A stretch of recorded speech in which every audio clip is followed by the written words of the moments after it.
Told you I wasn't dead. Hi, welcome back to my channel. If you've never been here before, I'm Fat Sajak, and I'm not dead. I swear to God, I'm not. Hi, how are we? How are we doing? Have you been doing okay without me? Good. I turned off the giant fan for you and everything. And that's love, because it's fucking 102 here today. Literally. That's besides the point. Enough about me.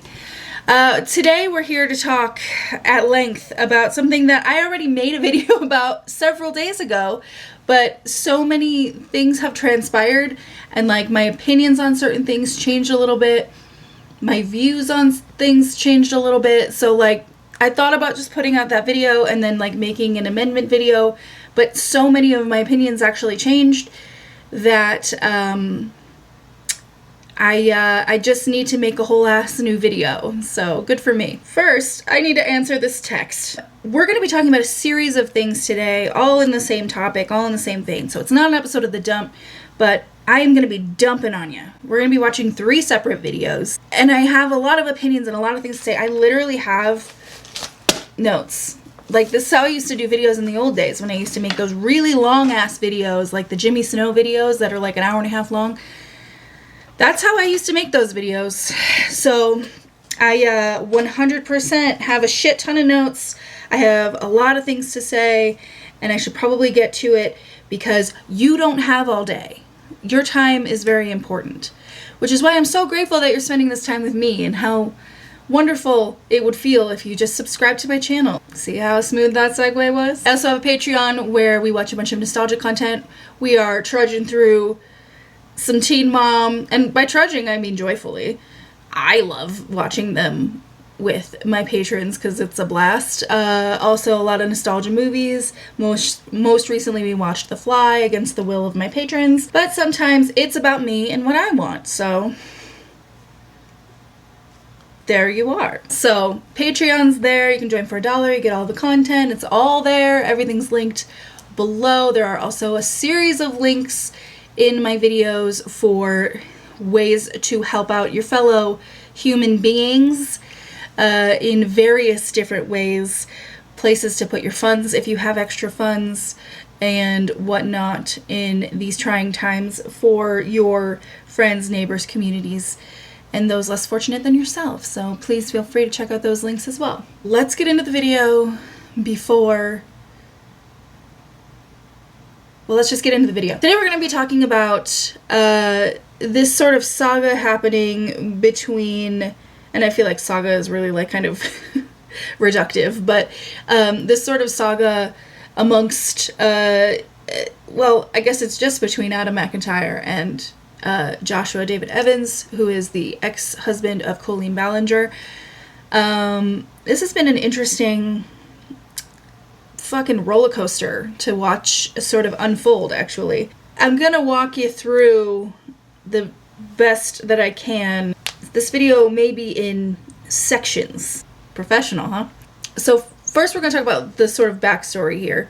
We are operating under the pretense that you already know Colleen Ballinger, what she came under fire for, and where we're at now. If you don't have all of that information, I don't know what you're doing here, but also there's a playlist for that. Long story short, in the most succinct way possible, okay, this is the most simplified version. There are many more details, there are many more things that actually like matter to this story. There are like many more people that matter to this story. In short, Colleen was canceled for being inappropriate with minors, not in the pursuit of anything sexual, but inappropriate with minors in group chats. One of these minors being Adam McIntyre, at the forefront of the sort of, I guess, expose, but really just sort of like expressing the thing that happened. I don't think it was necessarily the point to expose her. I think it was more like, hey, this is the fucked up shit this adult lady did. So I clicked on this video, which is actually funny because the video that I made before was supposed to be about the video that Adam was watching in this video, which was a video of Rachel Ballinger talking about how her views were low and the she referred to Colleen, the accusations against Colleen, as being like bullshit. I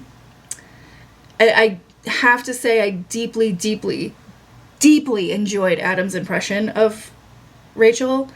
Rachel is Colleen's sister, if I left out that context, which I'm sure I did. I'm out of practice and I'm babbly and I've had a lot of caffeine. So initially, I saw that he was making a video about that video that Rachel had made. So I clicked on that before I was going to make my video. And the whole beginning of this video was actually about someone reaching out to Adam in the pursuit of making a documentary about the Colleen Ballinger situation. Adam seemed quite disgusted by the request and the persistence of the people who were asking.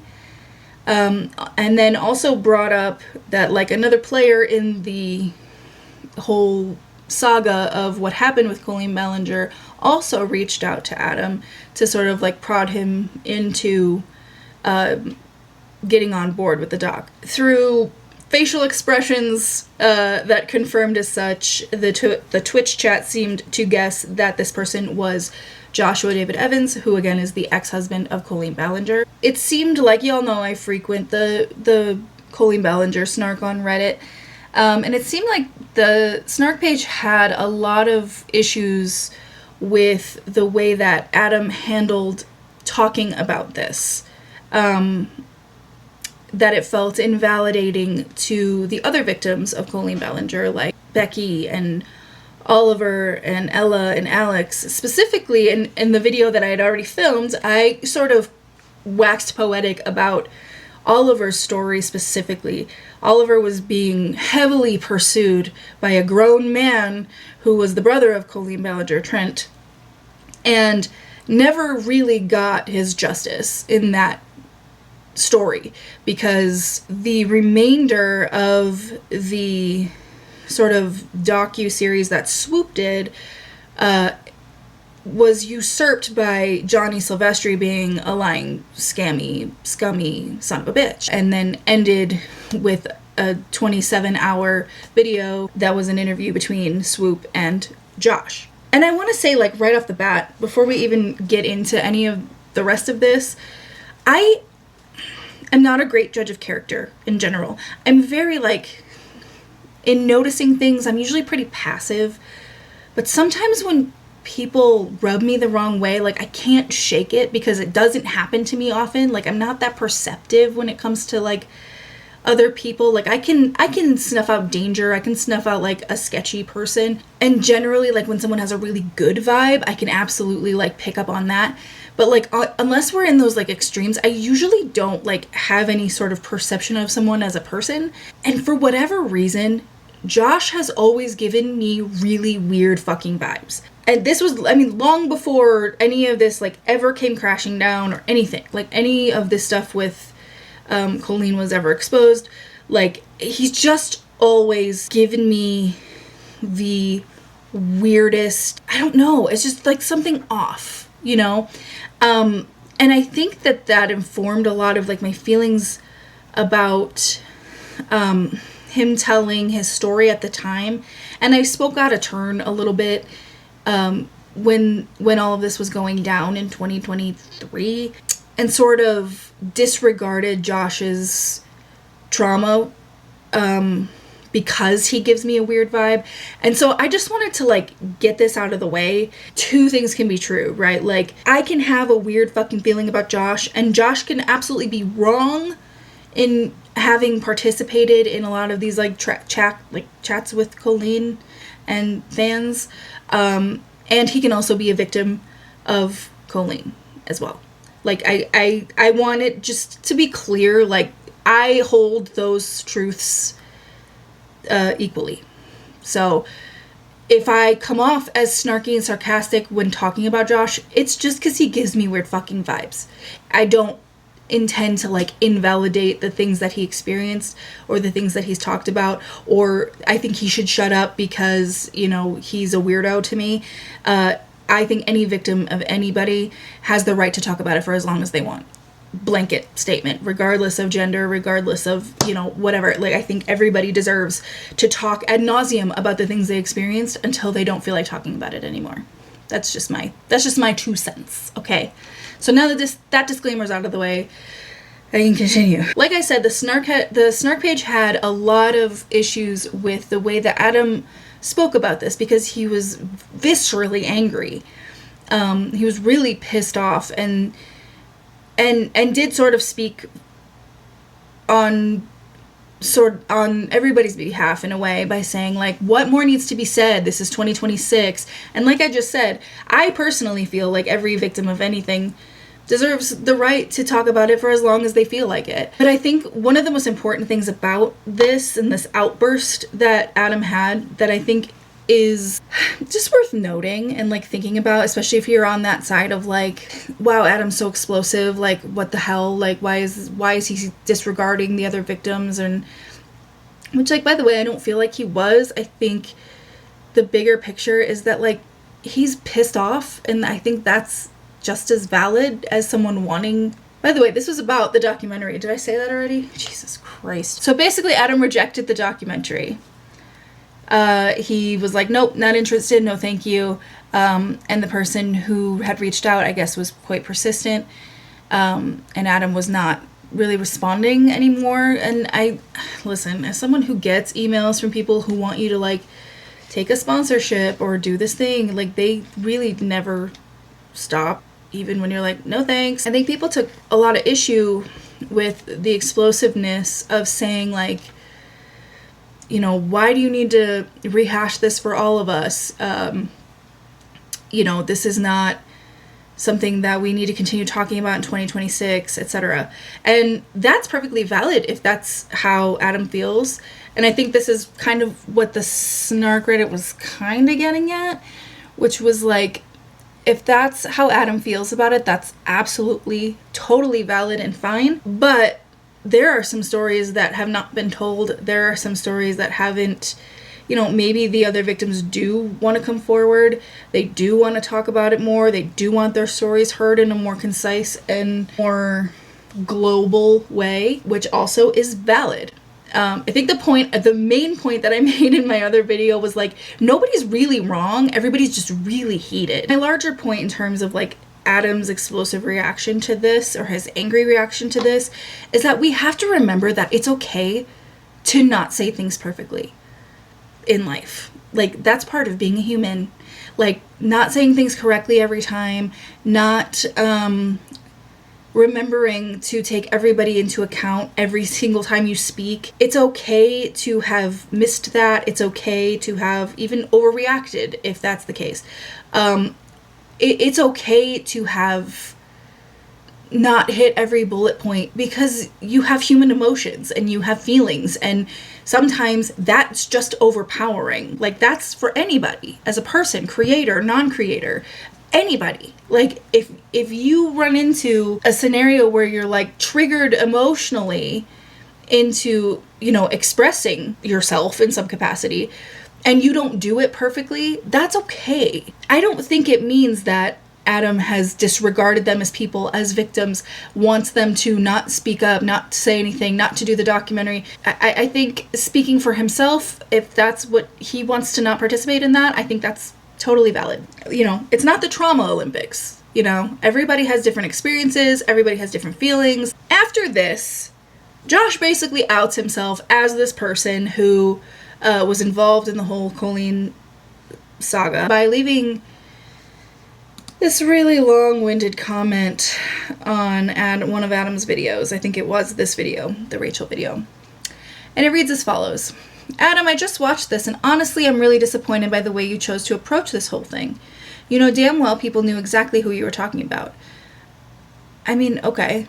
Even if they did, okay. And I'm trying to be objective here. I'm trying not to let my, like, distaste for Josh, like, overtake me. Like, I'm trying to be as objective as I can, okay?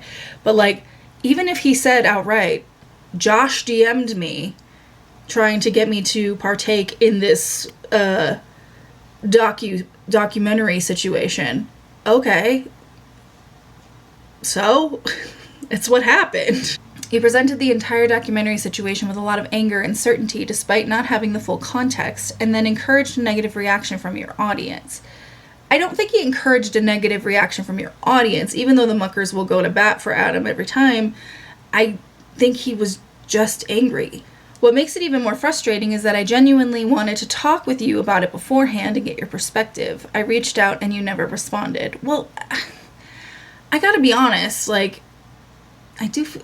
As much as it would have been easy to have Adam just go, nah, I'm good, it's also easy to take a non-response as a response. You know what I mean? So, like, 6 of one, half a dozen of the other. If you had, you'd know I have plenty of doubts and concerns myself. Yes, I was excited about the possibility of this becoming something positive, but nothing's finalized, and I've never treated it as a done deal. What bothers me most is that this could have been a conversation. You could have simply replied and said, I think this is a terrible idea, and I would have listened because I respect you and value your opinion.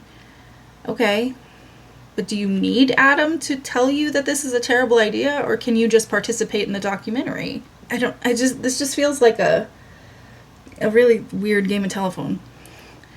Instead, we're here again. I'm asking you directly, please respond to me. Talk to me, not about me. Bro. Edit to add. You're literally making content about them right now with thousands of people watching, but tell others not to? I don't think he's telling anyone not to. The gist of what he was saying was like, I don't understand why we're rehashing this now. Do I think that was disregarding the rest of the victims? Maybe. But I also think it was just him reacting out of anger. I don't think he said, nobody better participate in this. I think he's been pretty clear that, like, you can go ahead and participate. It's just not something I want to participate in. And also, again, I do feel like he has the right to make content about them if he feels like it. As does Josh. As do any of these people. They all have a right to. If they were victimized by Colleen Ballinger, they have a right to talk about Colleen Ballinger. That's my opinion. That's how I feel. Is that crazy? Like, I genuinely think that that's, like, actually fine. But how dare they potentially make a doc? Okay, first of all, they has been outed as, like, the people who were responsible for the Quiet on Set doc, which, like, put a pin in that. We're going to come back to that later. But, like, they're going to make a bunch of money. Like, why are we caping for... Why are we caping for big studios? And again, like, if Josh feels like he wants to be a part of this documentary because he hasn't said everything he needs to say, or like he just wants it to be a bigger story that reaches farther, fine. Totally, that's totally valid. But, like, this argument feels dumb to me. Over here. Proceeds to make more videos about the same thing. Only okay for you, I guess. You have every right to make these videos. Like, nobody is saying you can't make the doc. To have such a confident take without even speaking to them. Wow, getting sloppy. I'm appalled at you, brother. Okay. This, like, condescending tone is weird to me.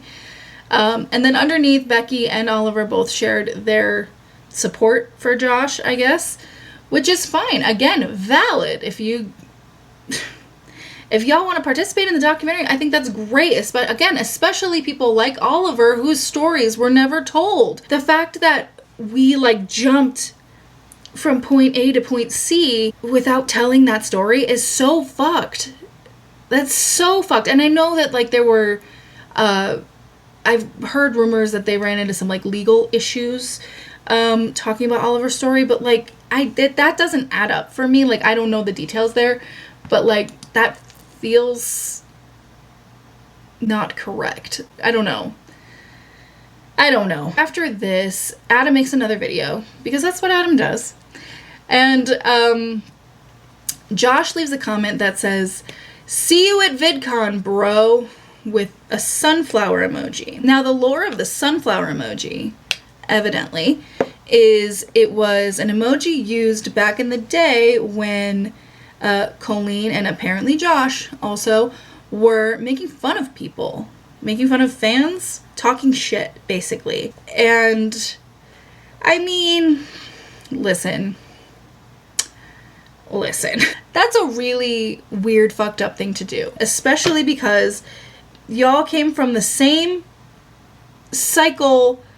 Y'all are cut from the same... That's a weird way to put it. Y'all experience the same abuser. Maybe not the same abuse, but the same abuser, right? You are the victims of one person at the head of all of this, right? To use a tactic that was used against other people by your ex-wife towards someone else who was also a victim of your ex-wife is a really fucked up thing to do. Adam took this as a threatening comment, and again, the snark stuff was like, I don't see how this was threatening, which, okay. The way I read it, okay, so this was just the way that I saw it, especially because of what happened with Adam and Rachel Ballinger about VidCon and that whole thing. I didn't see it as like a threat, like, oh, I'm gonna kick your ass at VidCon. I saw it as it's gotta be, it's more than an innocent comment, but less than like a physical harm threat, right? Like it's somewhere in the middle. Like it was a pointed comment. And it wasn't a nice one. Now, I understand that Josh lost his father recently. I imagine he's going through it. I imagine he's emotional. I'm imagining a lot of things. But you know what I didn't imagine? Colleen's show's going so well that she did Miranda Sings, and then like 12 people in the audience were like, oh my God, Colleen, you're the best. Let's not forget why we're here, guys. After this, Josh starts posting all of these like really fucking cringy posts to Instagram, okay? Implying that he's making a video about the situation. Which, like, okay, sure. Whatever you gotta do. Make a video. Like I said, there's no moratorium on how long you can talk about the things that have traumatized you in your life, in my opinion. But, like, there should be a moratorium on how fucking cringy this is. Also, like, some of this is directed at the snark sub. Why are you in your ex-wife's snark subreddit? What are you doing in there? Why? Get out of there. Now, I gotta be honest, until the Instagram posts, like, there were some comments made that were like, you're a 40-something-year-old man talking shit to a 20-something-year-old. And I was like, hey, I'm a 40-something-year-old man. I'm a woman. But roll with me. We're not all old and cringy, I promise. I am old. And I'm cringy. You know what? Again, I was a little like... pearl clutchy. And then the Instagram story started, and I was like, no, yeah, that actually feels pretty correct. Now, again, I don't think anybody benefits from, like, the infighting of all of this, mild drama as it may be. The only person that stands to benefit from this infighting is Colleen Ballinger, right, at the end of the day, in a very, like... tangential way, but just a reminder, like, her views are still fucking garbage, and but she still has those like 9 fans in Boston, I think.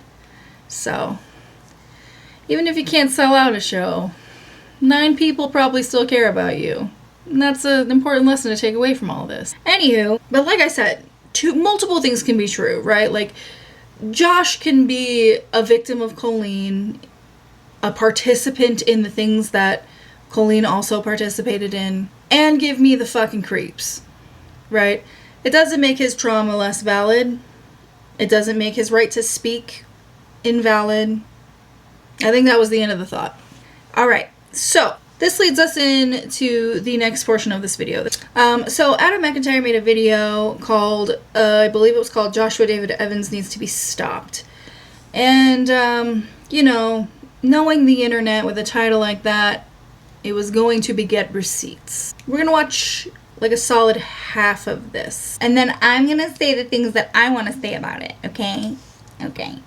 Let me go in order and I'll work my way up to Josh's message that he sent me about the documentary. So on May 6th, 2026 at 4:52, I get an email. This is the first message that I get about this documentary. So May 6th, so over a month ago. Hey Adam, my name is blank and I'm the Vice President of Documentary Development at blank. which is an LA-based production company funded by director blank, and it lists the things that they've done. And they're pretty big movies.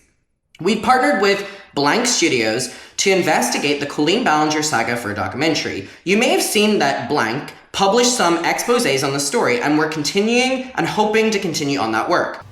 Now, I have, as far as I know, unconfirmed theory about who this person is, who would like to expound upon this investigation and reporting, and I think it is Scotchy Cool, I think is her name.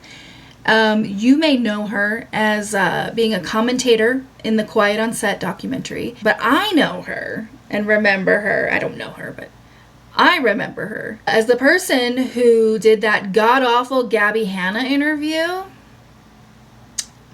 The one that was like really poorly researched and pretty inaccurate with some stuff, and then reaching out to Jessie Smiles, just in case she wanted to talk about her sexual assault again. But yeah, that's who I think is behind this. Because Adam had mentioned that she also follows Johnny Silvestri on social media. And when I looked up Johnny's social media, I did notice that this person follows him. So that's just my theory of who this is about. I could be wrong, but I'm a woman. I never am. During our research, we watched your videos, and firstly, we're so sorry this happened to you. It takes a lot to come forward, and I imagine you've been living with the memory of the past events for a long time. You can feel that this isn't just a story for you, and that's what we're trying to capture in this documentary. Would you be willing to speak to us? If you prefer, we can talk entirely off the record, which means I won't record our conversations or tell anyone that we've spoken. It's important for us to get the story right. I imagine that you've gotten a lot of similar requests in the past, so I appreciate your time reading the email. Let me know if you have any questions. So I didn't respond to that because it wasn't something I wanted to do, and I get so many of these emails, as I imagine everyone in this story does. Right. Even like from a small creator perspective, I get a lot of emails for like sponsorships and partnerships and shit like that, and they just kind of like come through, and sometimes I read them and I'm like, oh, I'll respond to that later, or sometimes I'm like, oh, I'm not interested in that.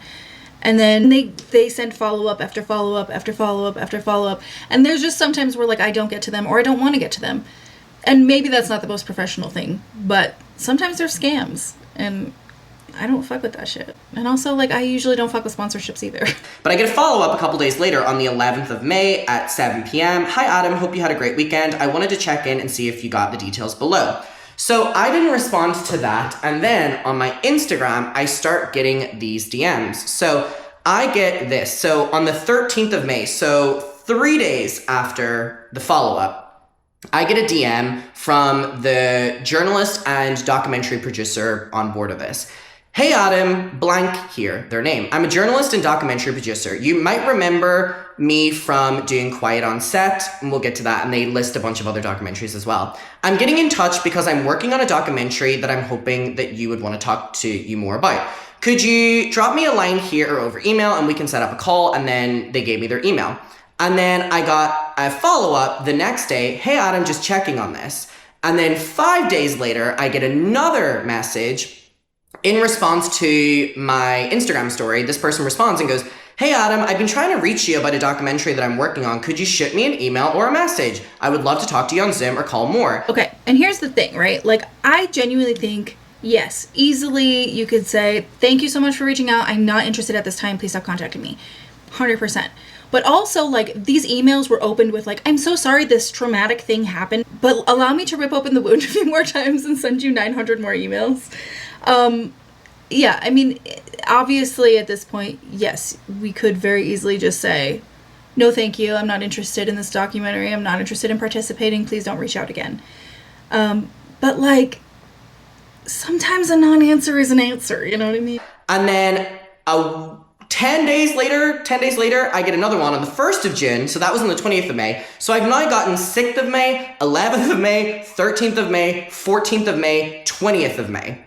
So this is what I meant about this continuous follow-up on it. So then on the 1st of June, I get another one. Hey Adam, I'm checking in again. Could you please drop me an email? And then I hit my breaking point and I was like, I'm done. So I'm at TwitchCon during this. I'm in Rotterdam. And I go, hi, sorry for the delay, I've been traveling. I don't think this is something I would be interested in doing any interviews for, as I feel like I've said enough, especially with the Swift documentary, but I thank you for reaching out. They respond, yeah, I hear you. I think ours will be taking a pretty different approach, and I'd love to tell you more about how we're looking at it and the production company we're working with. Do you have time for a quick Zoom call? Okay, see, this is where I start to take issue, because he has said no now. I understand that it's their job to sort of press him on this, but like, again, we opened these emails with, I'm so sorry this terrible thing happened to you, and the fact that you've had to sit with it for this long. Okay, like, this is got a little bit of dichotomy going on here. It feels a little vulture-y, feels a little predatory, not in the Colleen Ballinger sense, but in the like, hey, we really don't give a fuck about how you feel, we just really, we need the main player in this whole story. I know you may have some exhaustion about this, but I find a streaming doc is pretty different than a YouTube series. Might also yield some connections in future for other projects, so I'd love to keep in touch. That really bothered me because it's basically being sold to me as an opportunity. I am being told, hey, you'll yield some connections from doing this documentary. And that is what everyone behind the scenes is looking at this as, that I'm aware of right now, is promised opportunities. And I've heard a lot of that with Josh. So I'm being I know what Josh is being told, but that's for him to come up and say himself. But for me, I'm being told I'll get great connections in the industry if I decide to do this documentary. But for me, I wouldn't do this for money. I wouldn't do this for free. I wouldn't do this with connections. I wouldn't do this without connections. I don't want to do a Colleen Ballinger documentary in 2026. And I think that is absolutely valid. I think that is 150% valid. And the conversation should have stopped there. Truly. Truly. I wouldn't have even read their email. I would have sent them another one that said, no thank you. I said what I said. Appreciate the opportunity. Good luck with your documentary. Because it's pushy. And like, to be fair, a lot of people in the like content creation space, which sounds so fucking corny, but like a lot of people who make YouTube videos for a living or whatever want those opportunities, right? Like I do. I want to have a fucking awesome podcast where I interview celebrities and ask them all the questions that no one ever fucking asks them, because I hyperfixate on people. And then I see every interview that they've ever done, and then I know all the answers to all the questions that everybody has to ask them. And I have fun, awesome questions. So, like, yeah, some people want opportunities. But, like, I wouldn't want an opportunity off the back of the trauma of myself and others. Like, that's fucking weird. So I think I don't know. I feel like it's an integrity issue, to be honest. But maybe that's just me. But let me know if you're open to doing an introduction call. All off the record, just so we can say hi. And I respond and I go, I really thank you. I appreciate the sentiment. I just think at my current stage, this isn't something I feel comfortable being a part of. But again, I thank you for reaching out. So again, I made it very clear, I don't want any part of this. And what I will say is that this is the documentary person who's the journalist and the documentary producer didn't respond to me further, which I do appreciate. But with Joshua David Evans, this is where things now just started to really piss me off. So for a little bit of context as to why I snapped when I talked about this documentary is because I've been getting reached out to for a very long time, and Josh then pressuring me to do it because we're a team effort was the final nail in the coffin for me. Like, it really, really, really bothered me. So one thing about Adam McIntyre, and one thing about Adam McIntyre that I actually like really appreciate is like, if you're gonna push him, he's gonna show up with the receipts, right? Like that whole my relationship with Colleen Ballinger video couldn't have been more black and white. Here's the evidence. Here's literally all of it. Here's where I was wrong. Here's all of the places she was wrong. You know what I mean? Like, it was detailed. And, you know, I do appreciate that in a lot of ways, because that is a level of transparency that takes a lot of balls, in my opinion. Like, I don't know. Not that you should be exposing everybody's DMs at the drop of a hat, but I think it's seems to take a certain amount of like pushing and annoyance and reaching a level of frustration before that threshold has been met.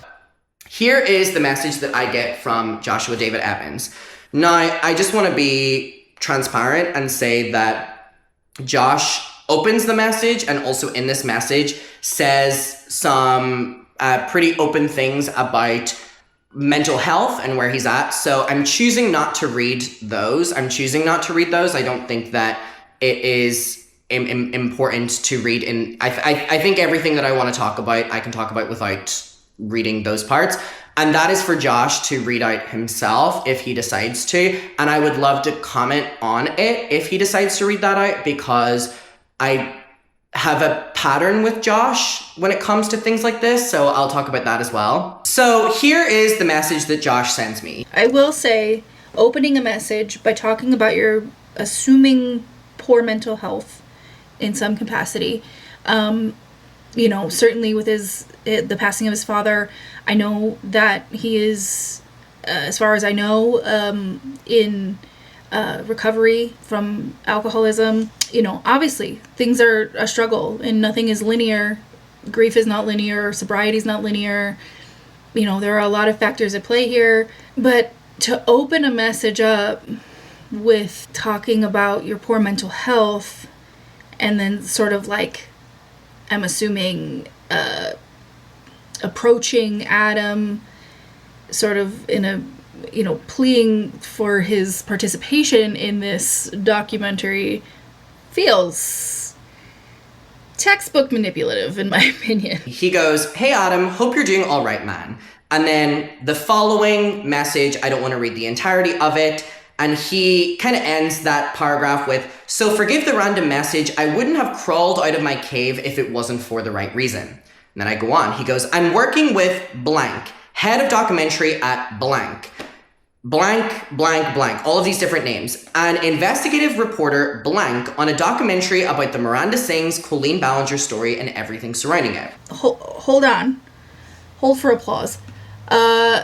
In the comment that Josh left on Adam's video, the big long-winded one, is he said, "If you had responded to him, you'd know I have plenty of doubts and concerns myself. I was excited about the possibility of this becoming something positive, but nothing's finalized and I've never treated it as a done deal." I would beg to differ. I'll let him finish, but like the opening 2 paragraphs sure as fuck sound like I'm working with these people and it's a done deal. This is Josh messaging me.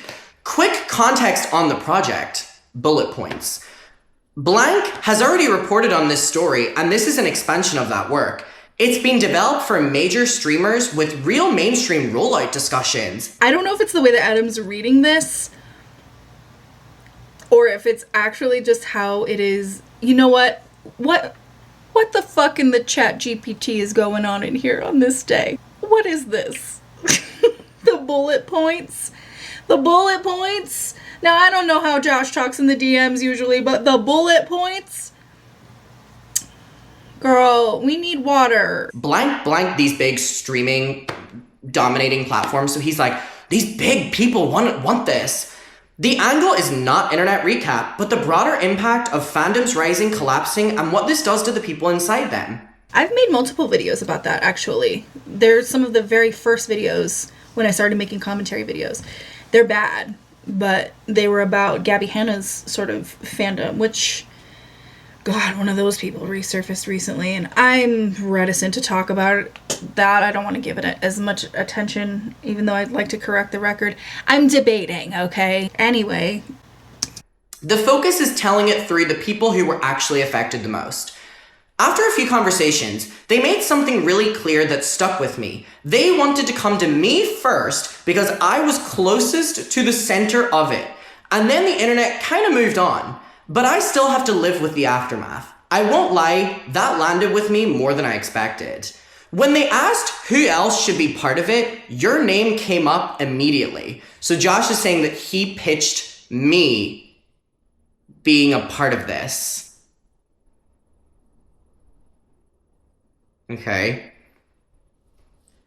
Now, I also want to clarify at that point that I was getting backlash from people being like, Adam doesn't care about the other people in this story, Becky, Oliver, Alex, Ella. Neither does Josh, in my opinion. Josh didn't say there when they asked whose name came up. By the way, I don't believe this anyways, because they reached out to me in May time. If they reached out to Josh first, then great. I think Josh was probably the person who responded the quickest. But Josh didn't mention Oliver, Becky, Ella, Alex when he's messaging me being like, when they asked me, who should be a part of it. So for those people that think that Josh has their best interest at hand, and I know that Oliver and Becky as well responded to Josh's message very positively, I think here this shows as well that actually I've had their best interest at hand here, which is why I've been warning people about this documentary. I really do think the only person that benefits from all this is Colleen Ballinger, right? It pulls the heat from her garbage views and still exploiting her children, and I assume not having the proper trusts set up for them financially because of it. I'm not saying that we can't have these conversations and squabbles and this is all invalid because it's because Colleen is a piece of shit. But a lot of it is a he said kind of thing, right? No, Josh does not in this message talk about any of the other victims. But here's my thing. Did they get some sort of altered version of this message too from Josh?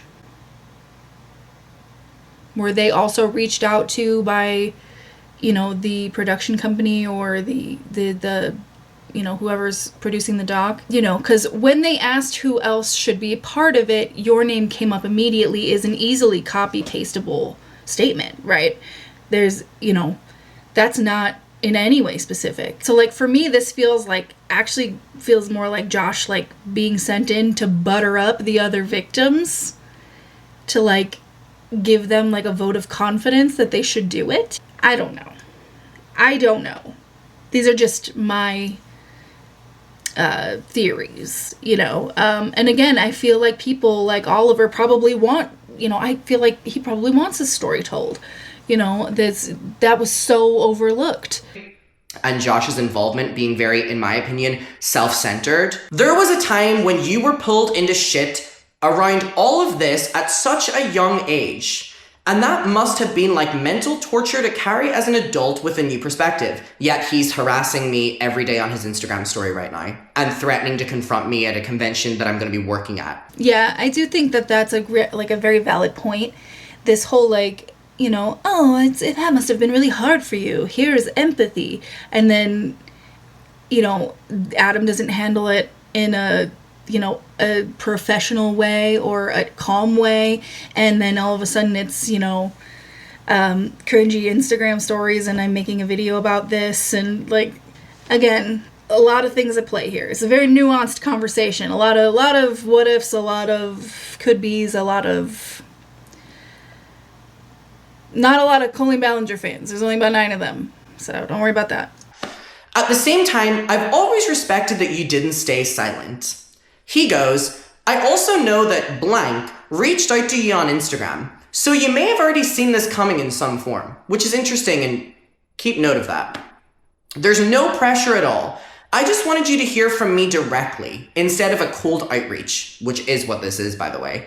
If you're open to it, you can talk completely off the record at first. They're just trying to understand the story from people who lived it. Okay, but if they're trying to understand the story from people who lived it, how are they then going to take that information and use it if you decide that you don't want to participate in it, even though the conversation you had was off the record? Still seems pretty sketch. Gotta be real, Adam. I have the same gut feeling about them that I had with Swoop early on.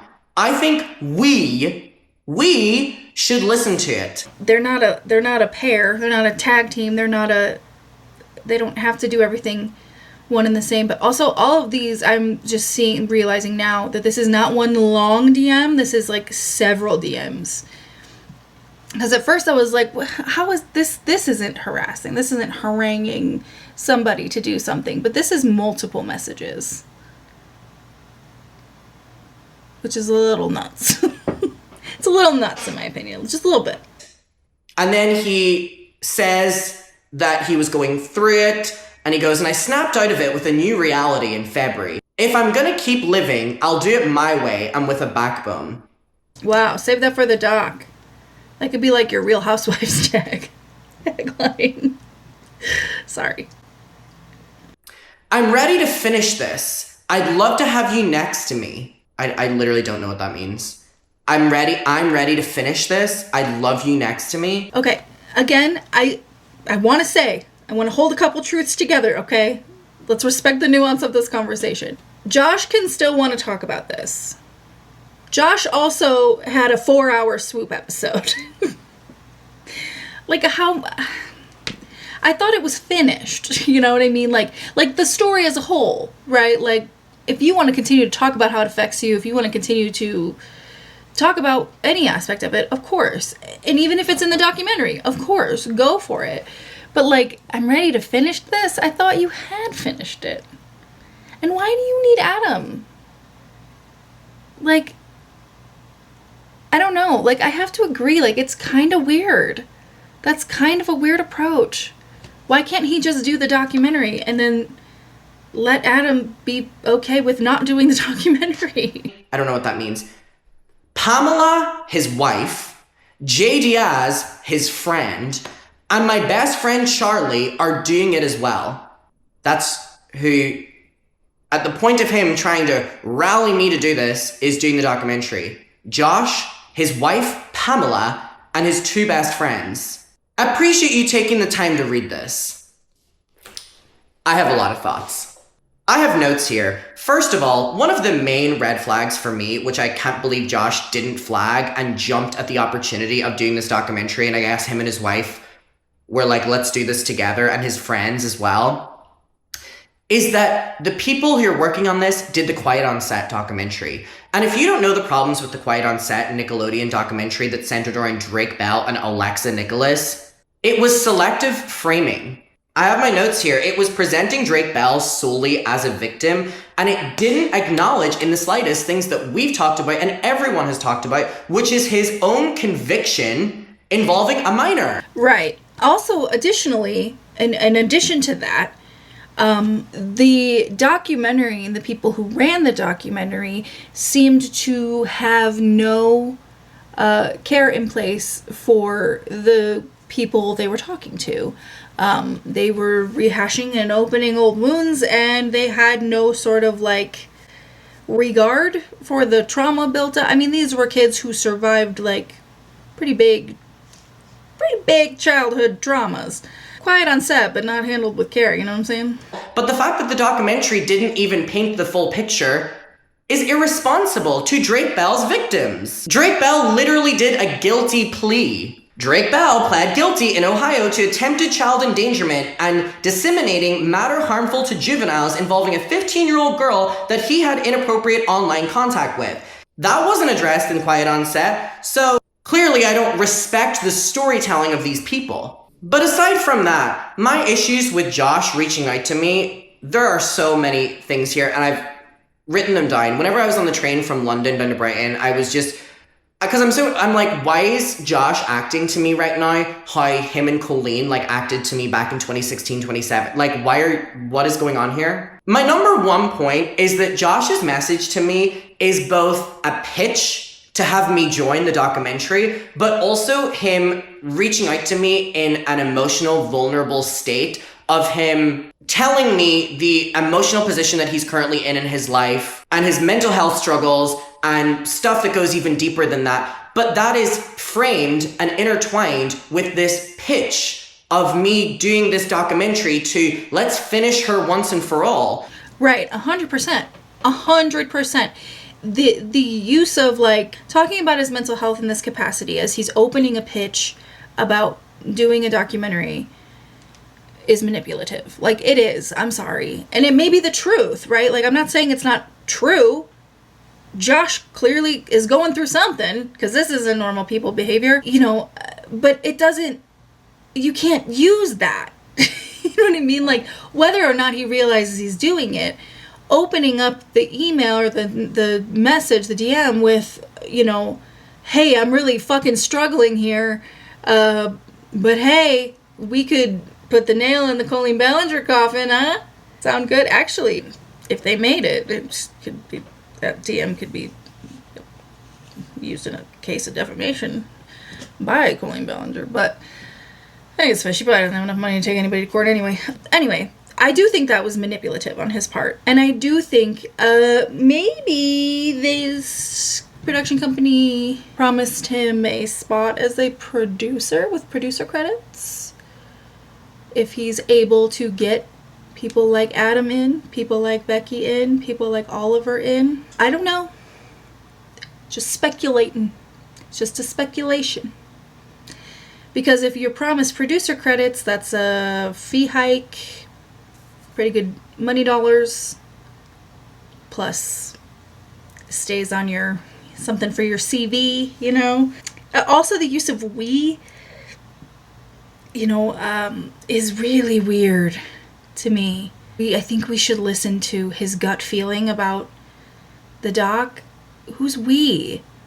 Like, yes, they're both victims of Colleen Ballinger, but they had completely different victim experiences, and they're living completely different lives. Like, why would this be a tag team situation? Those things, to me, being paired together feels incredibly manipulative, and quite like when I've had encounters with Josh before, he's done pretty similar things that have made me feel forced to do things, forced to speak out, forced to defend him, whatever. It just makes me feel very uncomfortable. I feel incredibly uncomfortable with being reached out to about joining this documentary and being a part of this Colleen Ballinger takedown when he is essentially putting me in a position of opening up about a really bad mental health state that he's in, which kind of makes saying no to being a part of this documentary make me look very evil or inconsiderate when it just feels very, very, very manipulative. Yeah, absolutely. And the fucked up part is that, like, Josh is essentially begging Adam to participate in, well, not, I won't say begging because it was a series of messages, but he's essentially pitching Adam on the idea of reopening all of this, talking about it extensively, which is very different from like, hey, update, Rachel Ballinger's, you know, talking about how her views went down since she's pretending her sister didn't do all that shit she did that we have evidence for. Like, those are two different things. Having to like rehash the drama while also actively recognizing that someone is using the same manipulation tactics on you that they were actually using then, you know, during the time that this documentary would be about, that is so many levels of fucked up.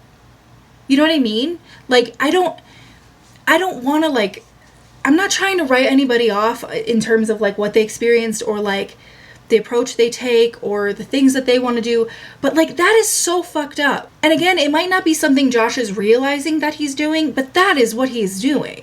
Let's be serious. I also don't understand, and I wrote this down, which is why I said hold that thought. Josh says to me that the producers reached out to me, but he also says that he's the reason that they reached out to me. He literally says, whenever they told me who should be a part of this, your name came to mind. Well, actually, to be fair, what he said, they asked if anybody else, they didn't say they asked him, but he said when they asked, even though it's implied, they didn't say they asked him.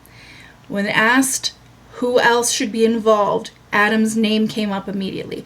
That doesn't necessarily mean that Josh proposed it, or it might have meant that Josh proposed it, but it does sound like he had some insider knowledge. My bet would be that they offered him producer credits, especially if he's got two friends involved and his wife involved. That's kind of bizarre. But in the same message, he says to me, I'm aware that they've already reached out to you before this. So what is it? He's trying to simultaneously tell me I should be so grateful because he's pitching me to be a part of this Colleen Ballinger documentary, but he also says, I know that blank already reached out to you. So he's contradicting himself in this message, saying that they've reached out to you already. I'm aware that they've already been trying to get you to do this, but he's like, actually, I'm the reason that they want you to do this. But he's acknowledging that they've already reached out to me before he ever did. And not only that, I literally have all of the evidence I just showed you that the production company were reaching out to me, not involving Josh. That's why I think they potentially approached him for producer credits. I think there might have been some kind of dealio behind the scenes. Again, just my speculation. A lot of people were really confused because I said that I don't want to do the documentary and I don't think anyone deserves this, and I don't even think Colleen deserves for this documentary to be made.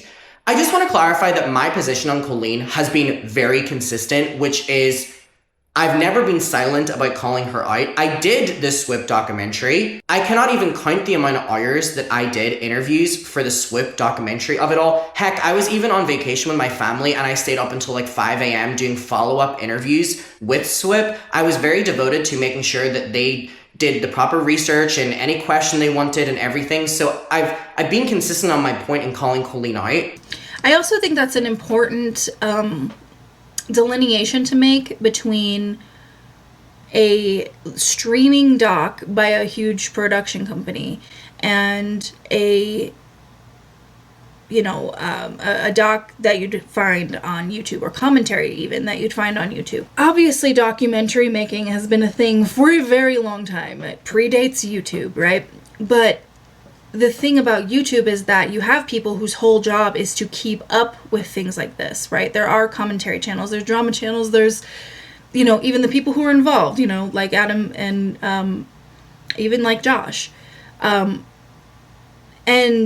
the story stays alive and the facts get updated and, we're reminded repeatedly about the nefarious behaviors of some of these people. When you put this information in the hands of a production company who has not followed this as closely, who has not had the updated facts, who does not have the perspective of people who, even if they weren't close to this situation, the people who have been watching it closely, people like Peter Mon, people like iNever, people, the people who really do still extensively cover this information is safer in our hands than it would be in the hands of a production company, especially a production company, as Adam said, who isn't even giving the full picture in their reporting, right? Like, the point of the documentary might not have been, hey, by the way, Drake Bell was a fucking predator, but it's also an important part of the story. I forgot where I started with that point.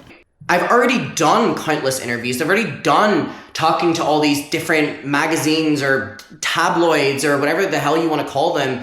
I've gone on podcasts. Like, I've been consistent in calling her out years ago. Because I don't want to do that in 2026, that doesn't take away from anyone else involved, like Becky, Oliver, Alex, or Ella. But the problem is, Josh is trying to turn this behind the scenes that I'm trying to stop everyone else speaking out. And I think what you could probably see with the message is, I think the only person that Josh cares about speaking out and taking Colleen down is him, his wife Pamela, and his two friends. There's no mention of Becky, Oliver, Alex, or Ella in that message, which is what I was trying to convey to the public. My last point is, my real issue is what happened after I said no to this documentary. Look what happened. Look what happened. Josh has been harassing me and my community and now harassing the subreddit of his ex-wife for days now. Yeah, that's a weird thing to me. It's a weird thing to me. Why are you harassing people? Why are you in your ex-wife's snark subreddit? I mean, again, by all means, feel what you feel, talk your shit, say your piece, do what you gotta do. Your experience as a victim is valid, but like, what are we doing? For days, threatening to confront me at VidCon is reverting back to this old weird behavior of snarking on his ex-wife, obsessing over his ex-wife, but now he's like doing that to me and my community as well, and I just have to draw a line in it because it's not getting weird. He's gone too far. Josh has gone too far. He really has gone too far this time. And it sucks that he is trying to spin this around and trying to make me look bad. It's not working, so I'm not that bothered by it. But I just think the fact that he's like a 42-year-old man who 10 years ago acted like this to me when I was a child and is now choosing to do it to me again in my adulthood and thinking that I won't call it out, but I'll call Colleen out, is very strange. That is very strange. Also, as a 40-year-old woman, yeah, it's fucking weird. It's weird. It's weird. Especially when you consider that 10 years ago, Adam McIntyre was what, 12? Fucking 12? Hello? Like, what are we doing? Like, what are we doing? What are we doing? And like, the thing is like, I gotta take him at his word, because at this point it's like, you know, there are things that Josh admitted to doing. Like, he was there too, and, you know, this is all a very clearly very familiar experience for Adam, so... Let's not even consider the fact that the person who's doing this documentary also follows Johnny on social media, and Josh didn't even know that. Josh had to be told that by someone behind the scenes, and then Josh had this major freak out. Not even considering that he's calling people behind the scenes who gave him that redemption arc, shouting at them, and saying things about me that the person won't even fully tell me what he was saying. Can you imagine how bad that is? What he must be saying about me behind the scenes? But I think it makes sense with his public posting. I mean, sure. I mean, this is, again, something I have to take as a he said kind of thing, because there's no proof of this, but if that's the case, then what are we doing? Your 40s are not for this. So that's basically the end of Adam's video. As I said, Josh had been posting these really, like, cryptic, cringy fucking Instagram posts hinting at making a video that was supposed to come out Saturday, like it was like a fucking UFC fight or some shit. And turns out he put it out today, so let's watch it, I guess. We love a live react. Right, hi, if you... Excuse me, Brian. Hi, if you're clicking on this video and you're not subscribed to me, and you are not typically invested in, like, drama content, YouTuber gossip stuff, that's what this video is about. I just wanted to say that at the very beginning. You have been warned, but genuinely, you are more than welcome to stay here and watch. Just know that this has no real relevancy in the scope of life. Then why are we here? I mean, I get it. Talk your shit. Fair is fair.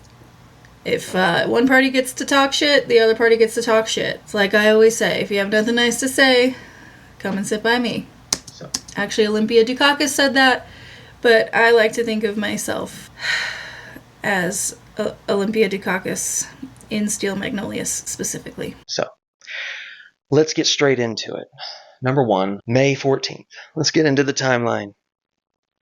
May 14th, I received an email from a documentary crew. Adam received an email May 6th, correct? So, Adam was correct that he was reached out to first. I don't think it fucking matters in the grand scheme of things, but there you are. There you are. And I was at work. May 14th. Okay? May 14th, I got the email. My initial reaction was I was scared, panicked, anxiety, like a lot of stuff.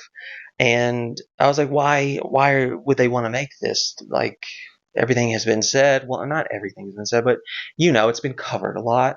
I had all the same type of thoughts, questions that most of you would have. Okay. That's fair. That kitten is so sleepy up there.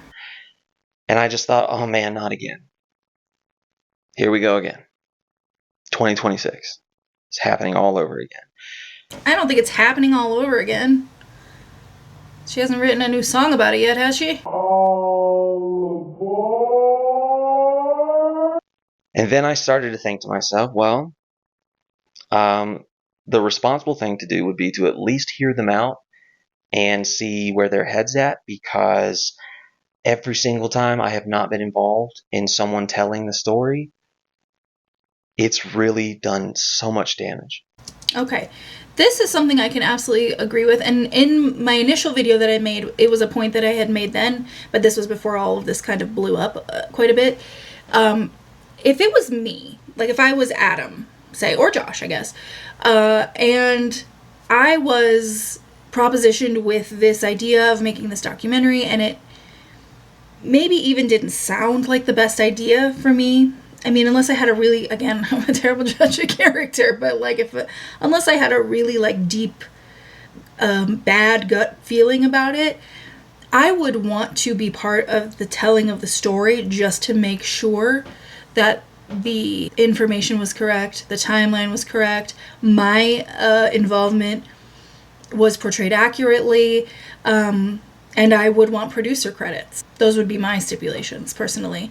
And again, not at the expense of like opening up all your fucking trauma. If it doesn't seem like something that would absolutely, emotionally ruin you, then I would participate just to have the control over the information. To me in my life.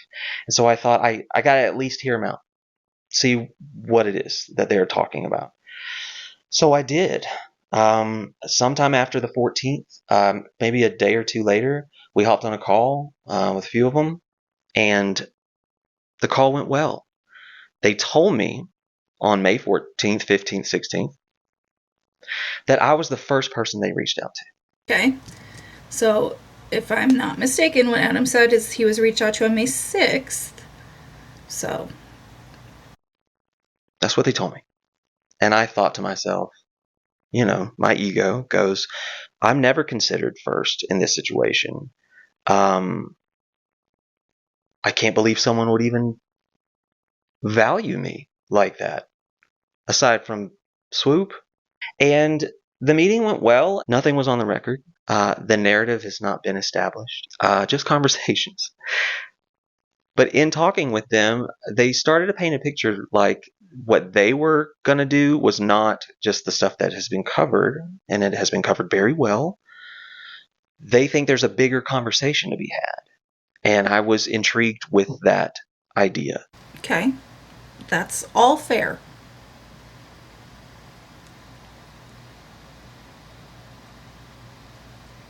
All fair. And thought a bigger conversation when it comes to fandoms, what they're capable of, the people within them, how it affects people through the lens of this fandom.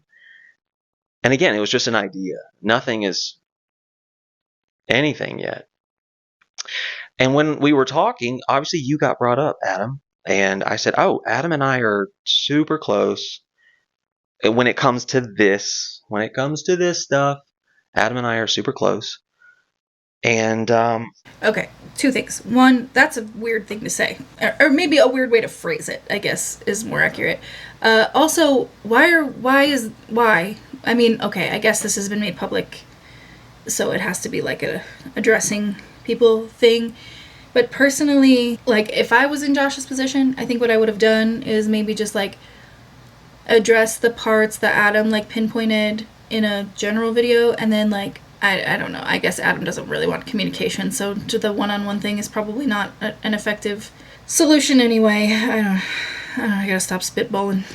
Hold off, let me reach out to him, and let it come from me, because I'm thinking I'm the first one. Adam and I are cool. I'm just going to reach out and be like, hey, I've actually talked to them, and they don't sound, like a red flag yet.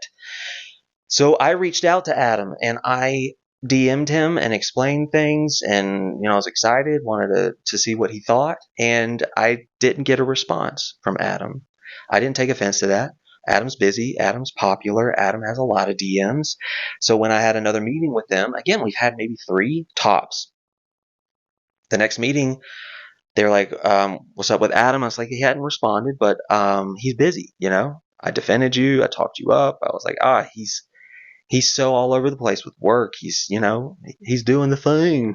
But Adam, I mean, I understand he doesn't know this at this juncture, but Adam has already rejected this, and he doesn't need someone to talk him up because he's not interested. So making this point feels a little invalid, a little moot, if you will. But also, like, there's no way that ChatGPT did not write that DM. At least the first one. The one with the bullet points. Right now. Sorry. Excuse me. My apologies. I should not have done that. It's not funny enough. And now I've lost my train of thought. And then the next thing I know, Adam, I see you post a live stream where you're talking about Rachel reacting to something. And in that live stream that you posted on your channel, you teased that someone had contacted you about a documentary, and then you immediately laid into the idea, like viciously. Again, we've talked about this like 2 hours ago. My instinct is to ask, like, why are you what interest do you have in watching a video about Adam talking about Rachel? And I don't mean that from like because like obviously they were both entangled in the same, you know, circle of people with different victim experiences, right? But Josh was like part of that family for a time, right? Because he and Colleen were married, so Rachel was his sister-in-law. Like, why are you watching videos like that? Like, I don't know. It just feels weird to me. It feels like something I wouldn't do. And obviously, like, I'm not in his position, and nobody does. There's no perfect way to do things. I don't know. Maybe it's not. Maybe it's me. Maybe it's Maybelline. I don't fucking know. For all the reasons maybe I would have even said, you know, but you just came out and said it. And you were like, I don't know if I should be talking about this. Maybe my mom will text me and stop me. Like it's a game. Like it's a game. I don't. I have such a. I guess I have a problem with how big of a problem people have with Adam emoting about this. You know what I mean? Like, there is no perfect response to being triggered, right? And like, obviously, this triggered something in Adam. Obviously. And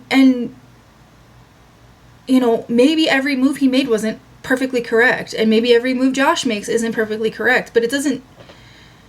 I don't think he should feel bad for being pissed off and saying so, even if he didn't say everything perfectly.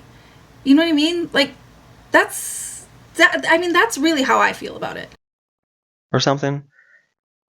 And then you proceeded to talk about it, and the more you talked about it, Adam, the more you alluded to me. No, I actually disagree with that, and I don't have the time to go back and watch this video, but I do remember Adam literally didn't say Josh's name.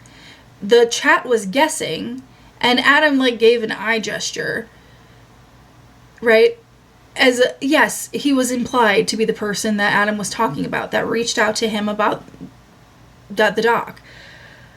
But like, at that juncture, it wasn't like, I can't believe Joshua David Evans did this thing. It was like, I'm pissed off that people want to make this, and people that were inside this still want to make this, even if that's not correct. Please don't mistake that as me like co-signing and validating everyone else's situation, right? Because I don't. I just also, again, we can hold two things to be true. You know, you can be pissed off and say that you're pissed off and say that imperfectly. And everyone else's trauma and victimhood that experienced terrible things, it's still valid, right? Even if the implication was invalidating, obviously Adam addressed it. I'm not trying to invalidate their trauma. I'm trying to protect them, was what he said. You know, and even if that came out wrong, and even if maybe I'm naive, you know, maybe it's on me. But the way I see it is that Adam reacted in the moment to something that pissed him off. And yeah, it might have gone in a way that was in so much, you know, it might have come out in a way that was invalidating to everybody else.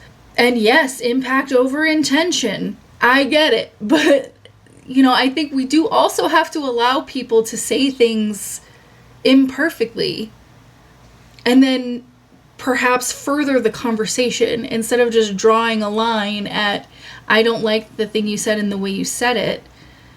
You know what I mean? And I don't know. I really just think it's such a nuanced thing. I think there are so many points to be made, and I think everybody's feelings and everybody's experiences are valid, regardless of how one person or the other chooses to talk about it. Does any of that make sense?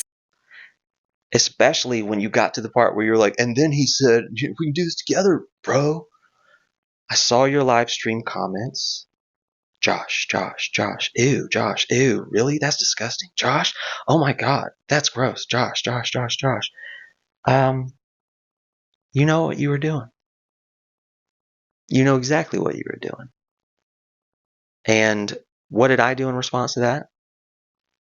I wrote a very thought out message to you, and I put it as a comment, and then I sent that message over to your DM because I don't know where you're going to see it because you don't respond to me. You don't look at me. So now Adam's responsible for the way that his chat feels about you. Because prior to this, to my knowledge, and I'm subscribed to Adam McIntyre, I have not seen him, prior to these altercations, speak ill of Josh. So the implication is that this was somehow premeditated, that he's somehow manipulating his audience into feeling a certain way about you. I don't know. I just feel like that's a pretty broad stroke to paint that live stream with, in my opinion. And I think no matter how long-winded or thought out your comment is, if someone is not responding to you, take that as a response. Listen, if I proposed something to someone, would I want them to respond to me in a DM instead of allude to it on a live stream? Sure. But am I then going to exacerbate the situation by leaving a long-winded comment about how disappointed I am in them? Not so much. My stuff. Because apparently you saw that I wrote to you. You saw that I reached out to you.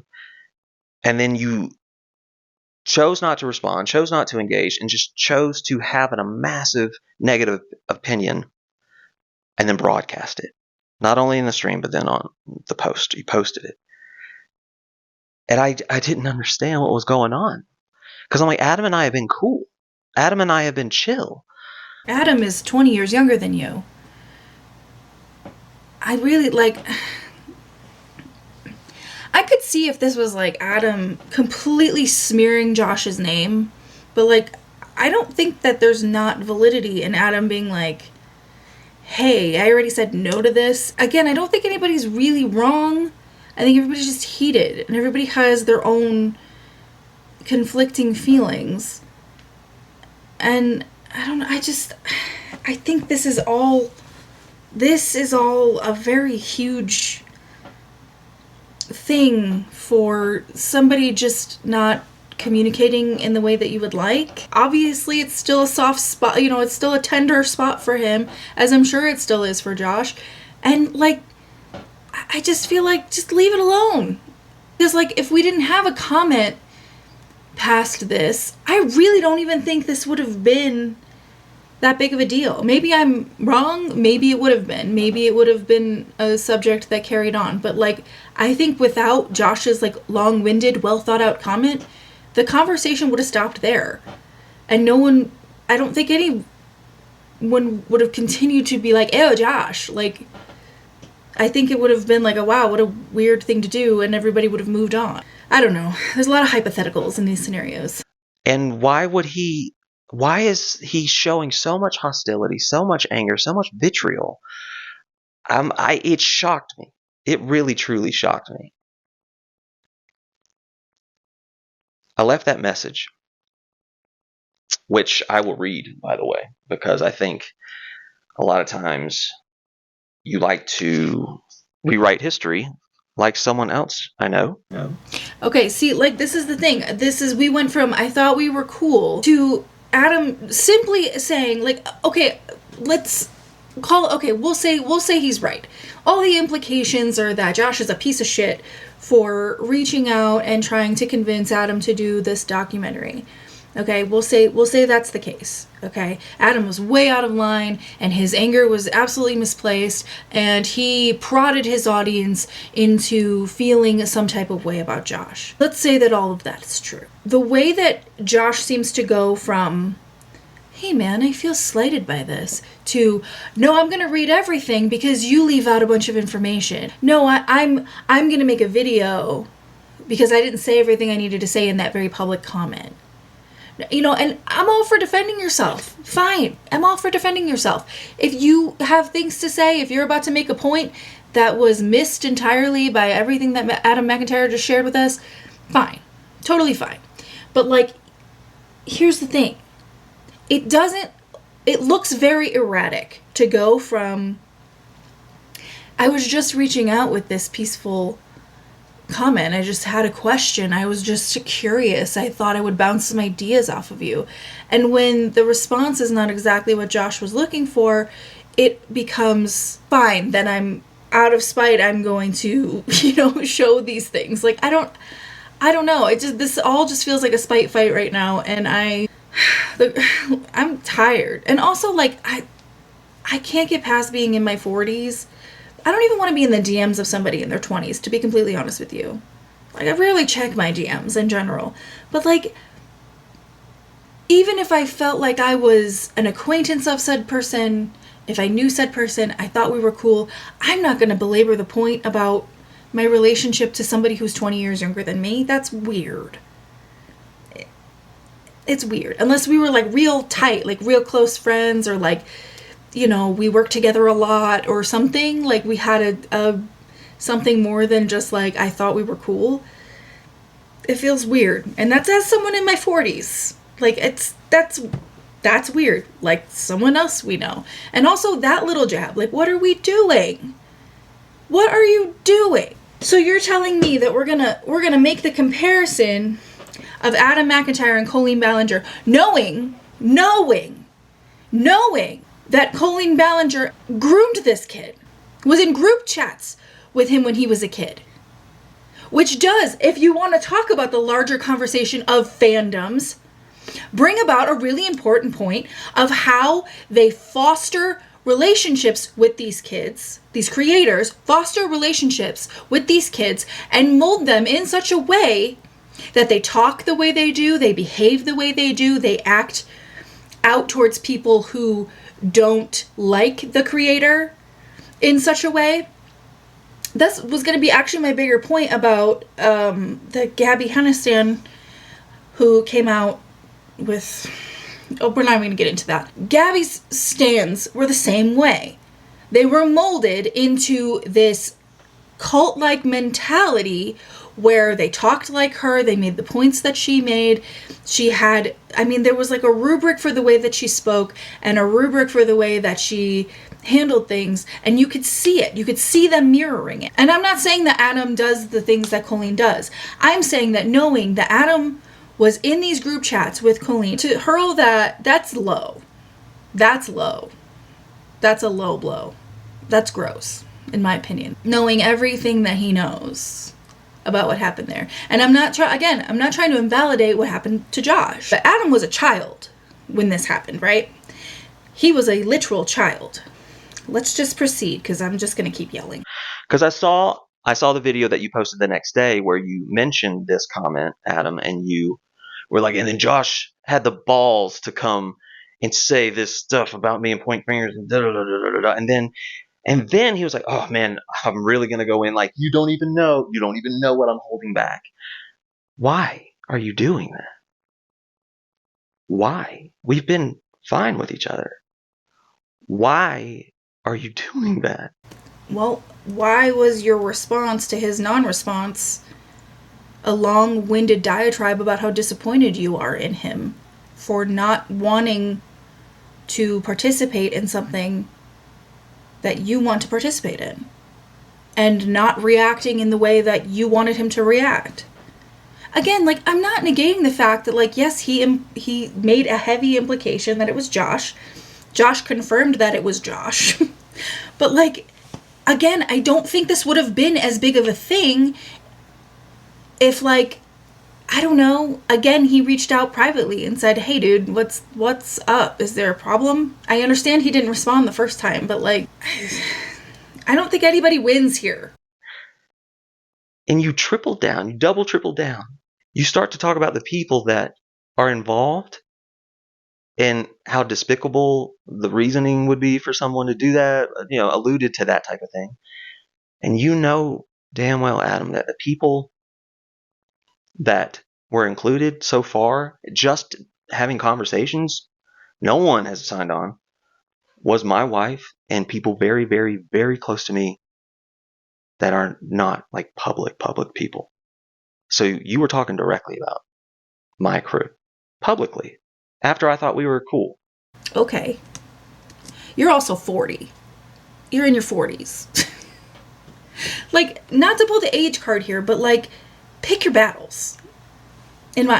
Again, just my thoughts. I don't know. I just think as valid as Josh's experience was with Colleen and having been a victim of, you know, at the very least emotional abuse, you have to realize that not everybody is going to react in the same way. And I feel like this video has just been like 900 excuses for Adam McIntyre's behavior at this time that pissed everybody off. But like, I guess I can see where your emotions get the best of you. And maybe that's not an appropriate thing for a content creator to do. But is it an appropriate thing for a human being to do? Are we allowed to make mistakes? Are we allowed... I mean, Colleen sang a whole verse about it in Toxic Gossip Train. I guess watching that video, I didn't see, and we haven't watched it here today, so now I feel like I'm alluding to a bunch of things I didn't even show you, but like, it really didn't feel to me, it didn't seem, it's taken so far out of proportion at this point. This has been blown so far out of proportion. For 6 years. I was wrong. I want to read that comment, by the way. I'll put it on the screen. Adam, I just watched this, and honestly, I'm really disappointed by the way you chose to approach this whole thing. You know damn well people knew exactly who you were talking about. You presented the entire documentary situation with a lot of anger and certainty, despite not having the full context, and then encouraged a negative reaction from your audience. What makes it even more frustrating is that I genuinely wanted to talk with you about it beforehand and get your perspective. I reached out, and you never responded. If you had, you know I have plenty of doubts and concerns myself. Yes, I was excited about the possibility of this becoming something positive, but nothing is finalized, and I've never treated it as a done deal. I again want to reiterate that, like, the opening of this this DM really felt that way. I could see where it would be interpreted that way. And also, it didn't sound like you had a damn percentage of doubt about it. You sounded very certain. If I had read that email, objectively, if I had read that email, I would have thought, you're signed on to this already. And even to say, he goes on to say, like, this gives me a good gut feeling, like the swoop doc, or whatever. So what do you mean that you have plenty of doubts and concerns? I feel like maybe this whole thing feels like it boils down to a communication issue in a lot of ways, and it's kind of a lot. What bothers me most is that this could have been a conversation. I mean, you could have simply replied and said, I think this is a terrible idea. You're very honest. You speak your opinion all the time. Okay, so why are we acting like it's a surprise? You could have told me that, because we had built up that rapport, and I would have listened because I respect you and value your opinion. Instead, we are here again. I'm asking you directly. Please respond to me. Talk to me, not about me. Bro, you don't know why I would throw bro in there. You're not paying attention. Edit to add. This is when I started noticing that you were not letting up. You were going in. I said, you're literally making content about them right now with thousands of people watching, but tell others not to? How dare they potentially make a doc, and then proceeds to make more videos about the same thing? Is it only okay for you? I guess. To have such a confident take without even speaking to them. Wow. Getting sloppy. I'm appalled at you, brother. But again, at what point was Josh clued in that Adam had been reached out to already by these people? Right? Because he said he was under the assumption that he was reached out to first because that's what they said. Which I believe him. I have no reason not to. But this, to have such a confident take without even speaking to them. So this is something that... So either Josh isn't listening when Adam's talking in these videos, or he's not listening. And again, he doesn't have to. And he can shit on it if he wants to. And you can go on and make the doc if you want to. Like, everybody can get what they want out of this. But, like, we don't have to do all of this. This is crazy. That's what I said. And then in the very next video, you double down again. And what did you do this time, Adam? You brought my wife into it, who has never once deserved any ounce of negativity from anyone, from this fandom, from the fandom before, for you to bring her into it. In what capacity? You brought her into it. You said she was a part of it. It showed me something that I had been wrong about you. And something snapped in me when that happened. I remember like this anxiety wave hitting me, thinking like, it's happening again. I see his comments. I see them coming after me. It's 2026. How in the world is this happening again? Why is he conducting all of this when it could have just been a conversation? It also could have just been a shut the fuck up in regards to doing the documentary.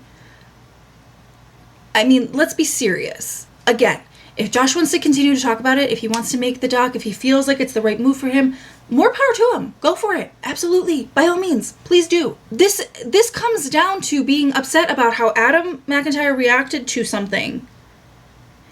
And the fact that he doesn't want to do this documentary. He's already followed up by talking about how it wasn't his intention to invalidate the other victims, or any of the victims that are not him, though I suspect he wasn't trying to invalidate himself either, but that he just doesn't want to do it, and it wouldn't be beneficial to him. And that with the quiet on set people being behind it, it doesn't feel like safe storytelling. And all of these things are valid. Josh wanting to make the documentary is valid. Adam not wanting to make the documentary is valid. This is nuts. I fell to my knees, sobbing. I don't cry often, especially since my dad died. And the sounds that came out of me while I was on the floor, hands, knees, I've never heard those sounds come out of my body. I don't know if it was, well, I do know what it was. Pamela was there, holding on, crying. And all I kept saying was, I can't do this again. I can't do this again. I can't make it this time. I won't make it this time. Oh, I have to say something, and it's going to be insensitive. I hope if you've been here before, you know the kind of person that I am. I'm going to say what I'm about to say. I can be the biggest snarky, sarcastic cunt this side of the internet. I will take the piss out of anybody who makes themselves available on the internet. But I'm also a deeply, deeply compassionate, caring person. I care about other people. I care about many causes, and I participate in my community. I'm a good person overall. This is weaponizing your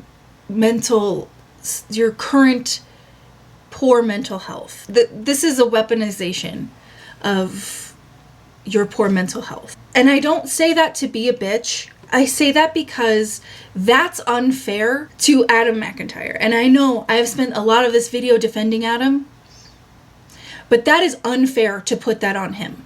That is manipulative to put that on him.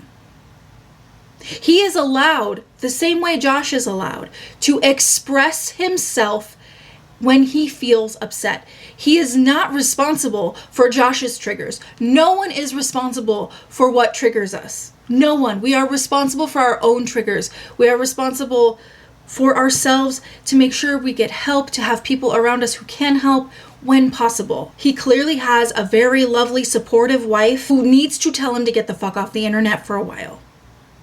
Because nothing is starting again. Even if the entirety of the muckers hate Joshua David Evans, this is not the same thing. To weaponize your less than stellar mental health against a fellow victim, regardless of how you feel about their choices, or the way they talk about you, or the way they talk about the situation that they were involved in, it's not okay. I just feel like this is a really gross, manipulative approach. And it may be coming from a place of pure hurt and desperation to say the things he wants to say in a more meaningful way. It may not be coming from a place of manipulation, right? It may not be coming from a place of, I'm trying to manipulate the situation. It may not be intentional. But this is not okay. Again, like I said earlier, this isn't the trauma Olympics. Nobody comes out a winner with the gold medal for trauma. Everybody experienced trauma to certain degrees, and it's not a competition. And again, I don't mean to sound insensitive when I say things like this, but a lot of times content creators come on here, even the good, sweet, well-intentioned ones, come onto the internet and do stuff like this. And it doesn't serve anybody but themselves, you know. And again, Josh's anger is valid too.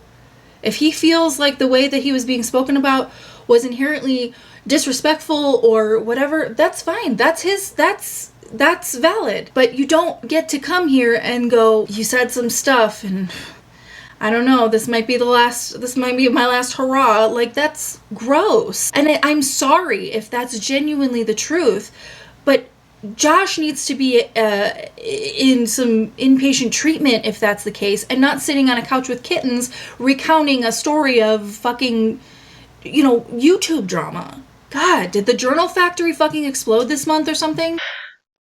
You don't deserve this. You don't deserve this, Pamela. And eventually, the sobs stopped. The feeling slowly dissipated.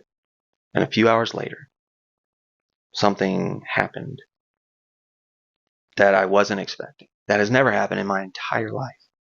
I realized that you didn't break me. That moment was not like the end or I've hit rock bottom, which I have been to so many times.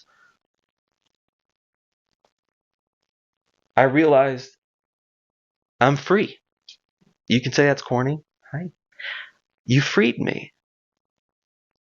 Because there was a part of me that still hoped for the goodness in you, for the goodness in people, and you deciding to make content rather than just communicate like an adult. You decided to make content, make money, which is what you've always done. Which is what you've always done. He's a young man in his early 20s who supports himself with a commentary channel. This is being drawn so far out, in my opinion. It's actually crazy to me. It's actually crazy. First of all, I didn't see anybody shit-talking Pamela in anything that I've seen. I might have missed it. Doesn't seem like a thing that would happen because she wasn't involved. Like, I heard him talk about her being part of the documentary, which is weird because it is. Because it is. I mean, it's a little odd. I've seen people say that Pamela needs to get him off the goddamn internet, and obviously there's some validity to that, but I don't think anyone was speaking poorly of her. I really haven't seen anything, and I could be wrong. I could have entirely missed it. That's absolutely possible. I'm a fucking airhead. I mean, this character assassination back and forth really helps nobody. And the only person, again, it does help is Colleen Ballinger. And we're going to talk about her in a few. Well, let's get through this video. Then I tell you, this is awkward. I'll see you at VidCon. Sunflower. Bro. Still gotta see each other. We're gonna run into each other, man. And then what do? Shocker. You made more content. Saying that I threatened you. Well, that's interesting because you're repainting this as you saying, well, this is awkward. See you at VidCon, LOL. That's not what you said. You said, see you at VidCon, sunflower emoji. We've already been told what the lore of the sunflower emoji is. You want me to believe that Josh doesn't know that? He just picked a random emoji? Okay. I don't feel like it was a threat of physical violence. No. I would not have read it that way. Again, it's not like it was a nice comment.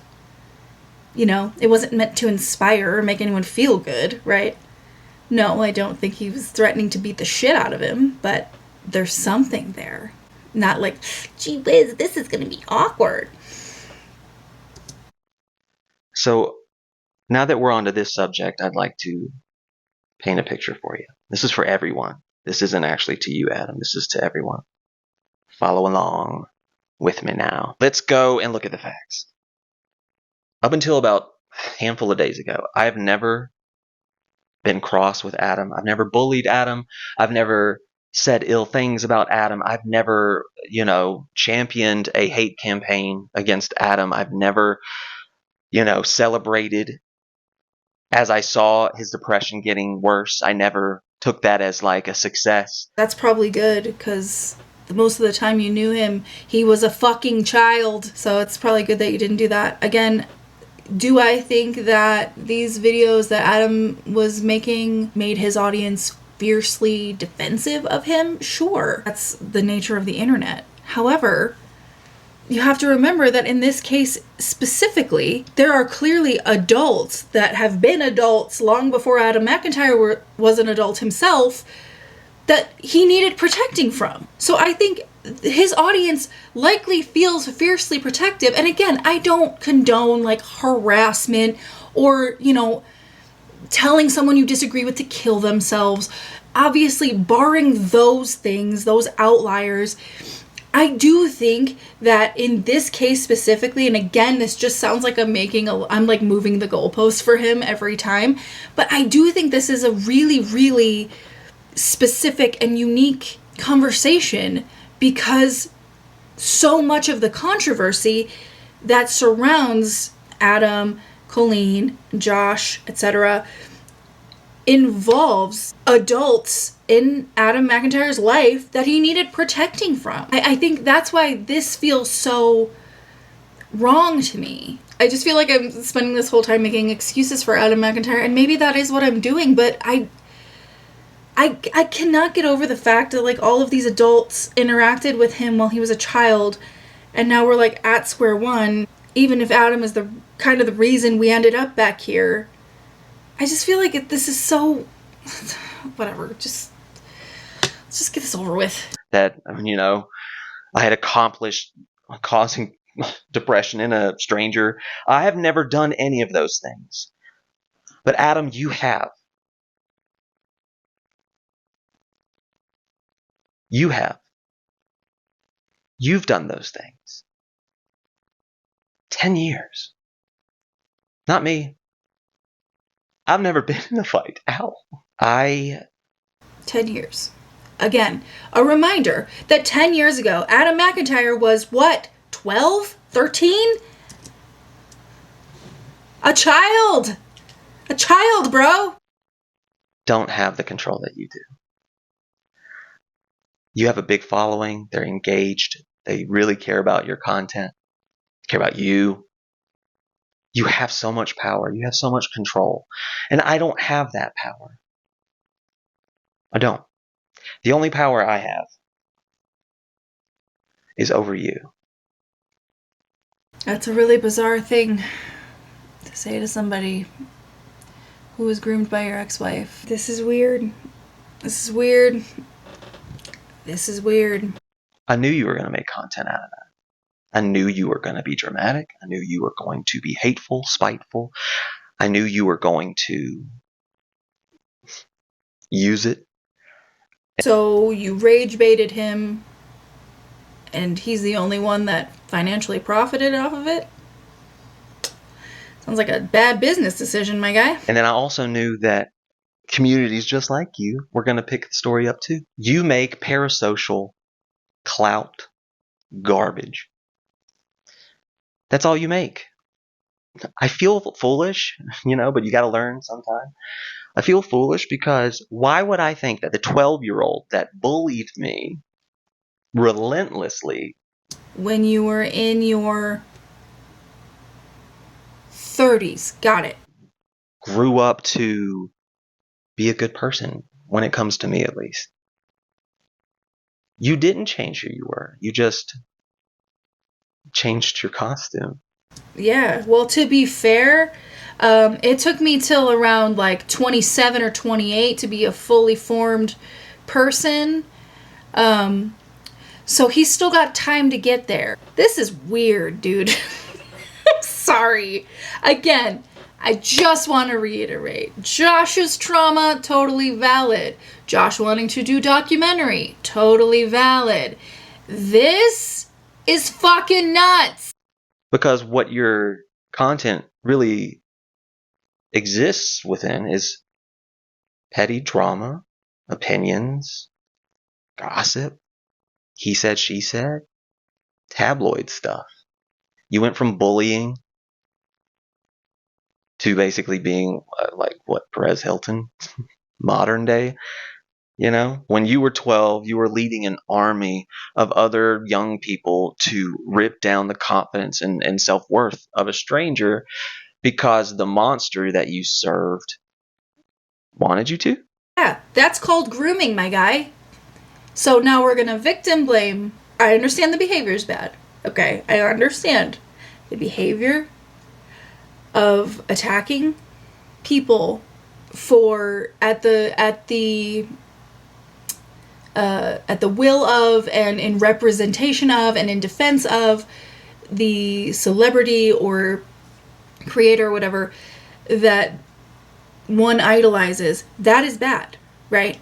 I've talked about it again extensively when it comes to like Gabby Hanna and her stands, but there's a vast difference between a 19 or 20-year-old doing this and a 12-year-old. Now, I do think, here's my tea on this. This is my take, and this is, I've been thinking about it a lot lately since we've had, Gabby Hanna stands resurfacing. If you're old enough to talk shit, then you better expect it in return, right? If you're a kid and you're out here being really vile to people, you can't be surprised when it comes back at you. Because if you're going to talk like a grown-up, you're going to get grown-up shit in return. Now that said, this is also a child at the time. 12. 12 is an age where you have a big fucking mouth and you think you know everything. But you're still fucking 12. You're still a child. So we're going to blame the kid who's never at fault for being groomed. It sounds like Josh's issue is with Colleen, which understandably so. But again, did the journal factory explode? Is your therapist out of town? Because Adam is not responsible for your triggers. Adam may be part of your triggers, obviously. Which, whatever. That's legit. It's weird. Let a 12-year-old bully you, but I mean, sure. Why not? This is exhausting. When I was 12, I was playing baseball. Terribly. I wasn't good. But I was playing baseball. Watching X-Men cartoons. We're different, Adam. Yeah, you are different. Because when Adam was 12, you were, what, 32-ish? God damn, dude. I believe that these kids were awful to Josh. I believe that. I understand that Adam has an army of muckers behind him, and Josh does not. I mean, you have to remember, when we say grooming, like, we're not talking about the details as much anymore, right? This was a kid who was being told details about these two people, these two grown adults in their 30s, about their divorce, taking on the mental load of a grown woman, right? And on purpose. Like, I understand the finer point of, like, okay, you don't feel like Adam has grown at all. Adam has plenty of time to grow, right? Adam is still very young, and even though he's an adult and he is responsible for his actions, the point we're making is that this grown adult in his 30s who's fully capable of just simply exiting the conversation, of not engaging on the internet with these people, is instead blaming the victim in this situation, which is Adam, 12-year-old Adam. I mean, he's specifically going to 12-year-old Adam and blaming him for having been groomed. But I digress. We've always been different. And I have always tried to see the good in people. And you have taught me to stop doing that. That moment when I was on the floor. I don't think you have to stop seeing the good in people. I think it's okay to realize that maybe you two don't gel as people. And maybe you never will. And you're not going to get over the things that happened to you that Adam was part of. And Adam's not going to get over the things that happened to him that Josh was a part of. It makes sense that they actually don't see eye to eye or they don't get along, in my opinion. It seems like that actually makes more sense than them being cool. Even though the common denominator is always going to be Colleen Ballinger, it makes sense that these two don't get along. You taught me to stop caring. You see, Adam, you almost had me. You were so close. I've been so close to the edge so many times. More and more as time has gone on. Darker and darker. I've been to the edge. And Adam, you didn't win. I don't think Adam's goal was to get you to kill yourself, my guy. There is no shame or blame in talking about these feelings, but when we're using them as leverage in situations like this, I find it really gross. And I'm sorry if that's an opinion that rubs people the wrong way. I've seen it happen with content creators, whether they know they're doing it or not. Again, I'm not trying to assign that to Josh. I'm not trying to say, like, he's doing this to be purposefully manipulative. The implication being that Adam would rejoice in that is gross. What I am gonna do is have fun. You know, the way I see it, you have made thousands and thousands and thousands of dollars off of me, my face, my name, my story, my trauma that you played a part in, my brother. When he was 12, hey! You've made so much money. And then you said, you know, leave me alone, Joshua David Evans. Leave Brittany alone. Leave me alone, Joshua David Evans. And my response to that, Adam, is, okay, I'll leave you alone once I'm done responding to every single thing you've ever said about me. Okay, well, at least we're taking the mature route. And as for people on Reddit and in the comments and fans of Adam and other drama channels, I want you to know that my Instagram story was for you. And no shit, you weren't particularly good at hiding that. Nor were you particularly good at hiding this, of course, innocuous sunflower emoji on Peter Mon's channel. We know it was for us. Somehow we didn't miss that super subtle signal. I knew you would think I was spiraling. I knew you would think maybe I was drinking again. Reddit, sober, by the way. No alcohol for me. Well, good for you. Congratulations. I'm glad you've kept your sobriety. This is a weird thing to do, though. I mean, get your bag, but manipulating the internet so that you can get back at Adam McIntyre for being upset that he's being repeatedly asked to do a documentary he doesn't want to do and talking about it publicly seems like a bit of an extreme, but what do I know? Just a drama channel. I just decided, let's have some fun. This won't seep into your heads for like 99% of you, but I'm going to say it anyway. The more you leave comments on my page and on Reddit and pick me apart, analyze me, say you're disappointed in me, say that I'm embarrassing, say that I'm too old, say all the things. All of you that spend all of that time, all of that energy towards me, I want you to know that now, because of what Adam did truly, and I do mean this, it is so validating to see negative comments from you guys. It's freeing. He is like the monster, the parasocial gossip content monster guy. And you are the little dementors. Yeah, it doesn't really work like that, though. It doesn't really work like that. For the drama channels, for commentary channels, we're a community. You know, it's our job to back each other up. It's our job to call each other out. It's our job to support each other. And it's a pleasure most of the time, depending on who the creator is. I think Peter Mon said it best, and I'm paraphrasing. Honey the Land. No, wait. He said that we all sort of see Adam McIntyre, at least those of us who cover this stuff, in more opinion-based commentary, that we sort of talk about Adam as like our little brother for the most part. Like people like Peter and I, those of us at the age of cringe, anywhere over 35 or 40.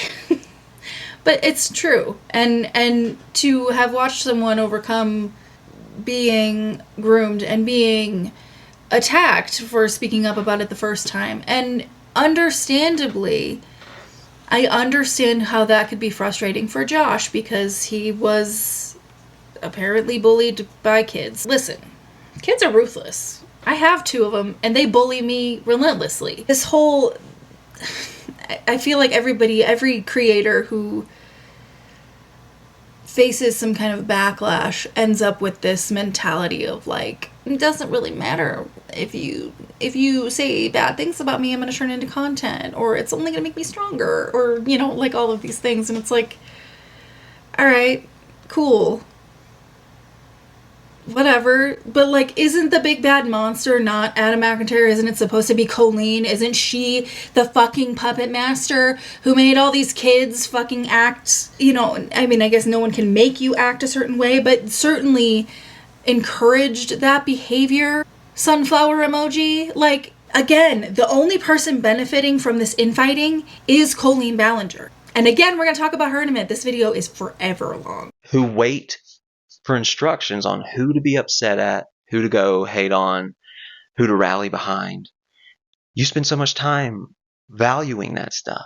No, actually, just speaking from the commentary channel point of view, I make the video and then I go eat chips. I don't sit here and stew on this. This doesn't take my mental energy, only to film the video.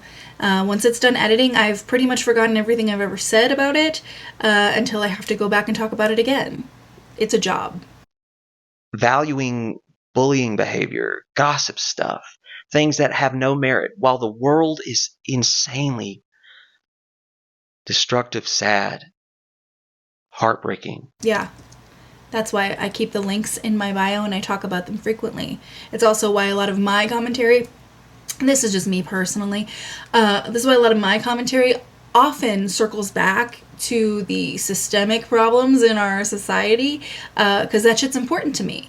And I can do both. I can walk and chew gum at the same time, most of the time. Sometimes I choke. It always has been, but now, with everything that's happening, with everything that is happening right now, you guys are doing that with your time. And I want you to know that when you do it, it makes me happy, because to me, it's validating. To me, it's like saying, hey, that group of Trump supporters over there, I just heard they do not have a good opinion about you. I'd be like, hell yeah. Okay, well, that's a nice way to approach things, I guess. But also it's validating for me because I get paid to do this. Why would I want them to see highly, like, why would I want them to view me in a good light? I don't respect them. They don't value the things I value. So they wouldn't value the humanity in me. So your comments and you analyzing me, it's time to get paid. Okay, well, I will be, so no worries there. A lot of you will hear this and you're still going to do it. You're still going to say stuff.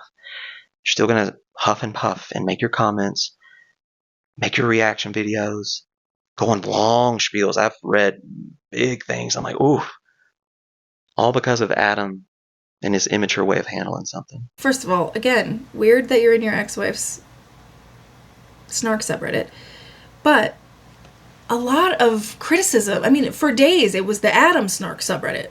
Like, I mean, he was being torn down in myriad ways.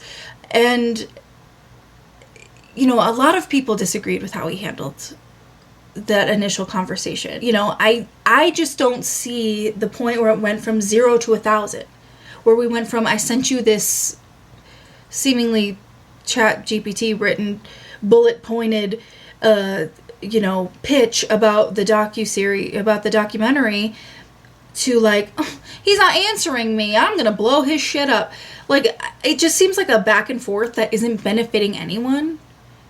And I really do think, genuinely, even though he was absolutely implicated in the initial video to be the person who reached out to Adam and it pissed Adam off, I still think if Josh had not left a long-ass comment with a condescending, you know, disappointed sentiment, I think everybody would have just moved on.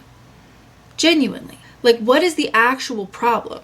Because, like, leaving multiple, and you can try to explain it away in any way you want, but leaving multiple comments, the sunflower emoji, the see you at VidCon, the long-winded bullshit, also DMing it to him, like, acting like you're, you know, you had no part in this, and then being, again, I don't know what Adam's audience was saying to Josh. He hasn't shown us anything that they've said to Josh, right? He hasn't shown anything. I haven't seen any death threats. I haven't seen any harassment directed directly to him. I'm not demanding that of him. I'm not demanding to see proof. But, like, this is all a very big illusion. And in a few points in this video itself, we've seen Josh paint the story differently than it actually was. So it's like, I'm really genuinely trying to come at this, and it may not seem like it, but I'm genuinely trying to come at this, like, from an objective point of view, because I will say in the situation I do have a bias towards Adam McIntyre, because like I said, Josh has always given me weird vibes, and it's like, again, before all of this Colleen shit blew up, so it's not anything that he had done, I don't think. It's just a vibe. Like, sometimes you just don't vibe with people, you know? Not that we're vibing, but, like, you know, sometimes there's just people who rub you the wrong way. I'm certain I rub a lot of people the wrong way. I don't know. I just feel like something here, there's something, like, there's an element missing.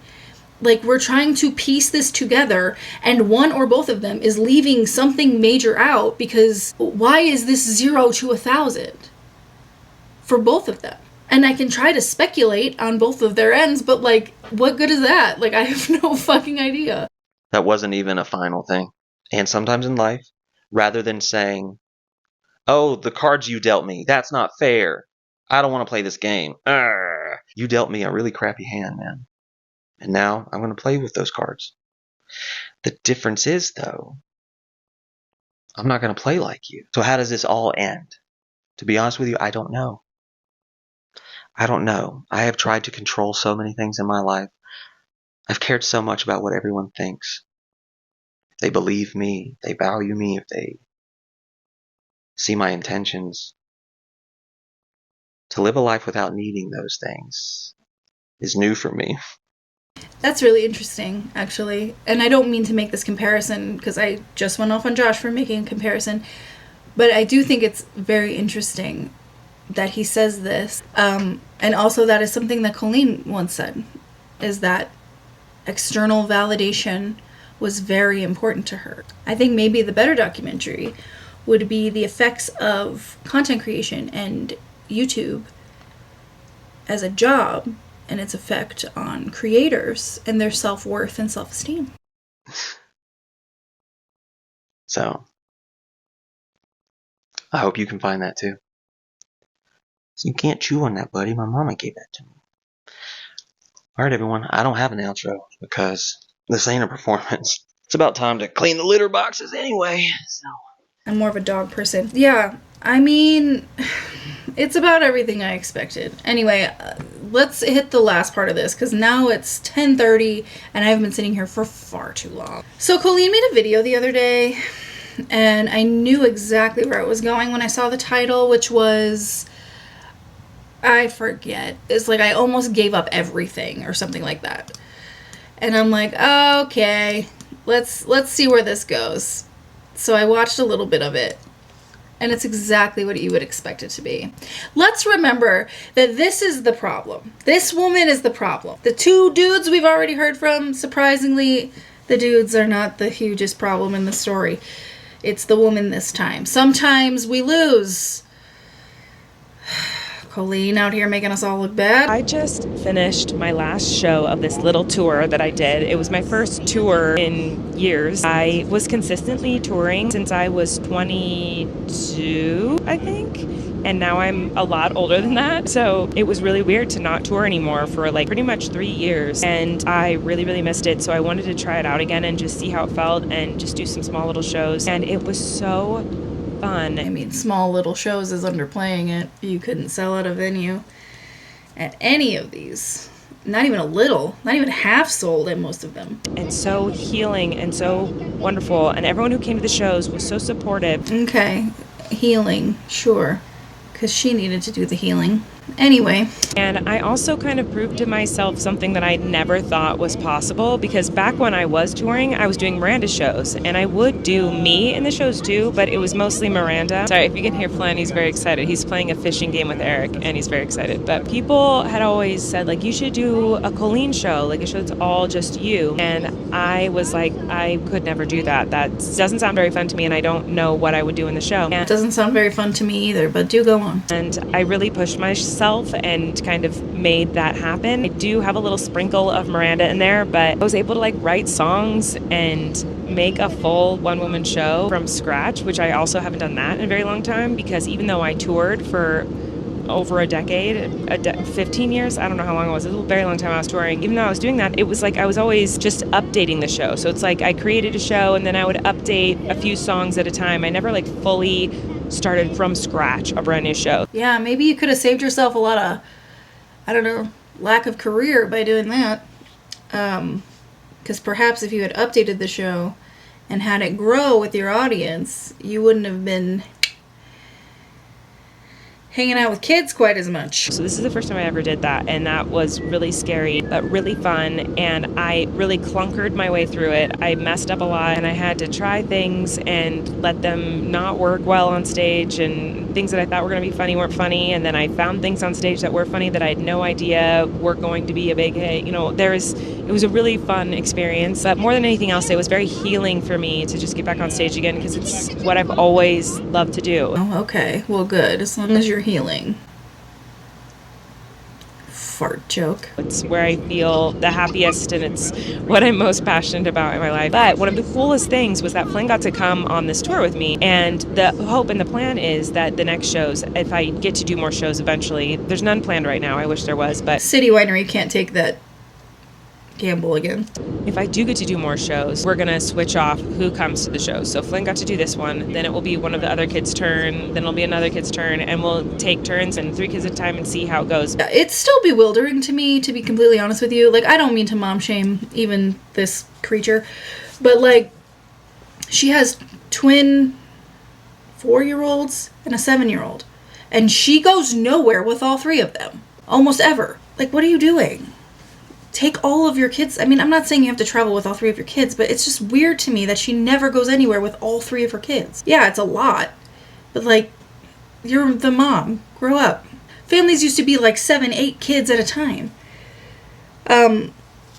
Also, very exciting that the twins are going to get to come see the show where you sing a song about them cock blocking you. I hope your oldest kid got a lot out of that one. But it was really, really great to have Flynn there, because Flynn has seen Miranda shows in the past, but he was so young, he doesn't really remember them. So this is the first time he's seen a show where he's going to have like core memories of this experience. I hope, at least. I hope he has good, positive core memories from this experience. But Yeah.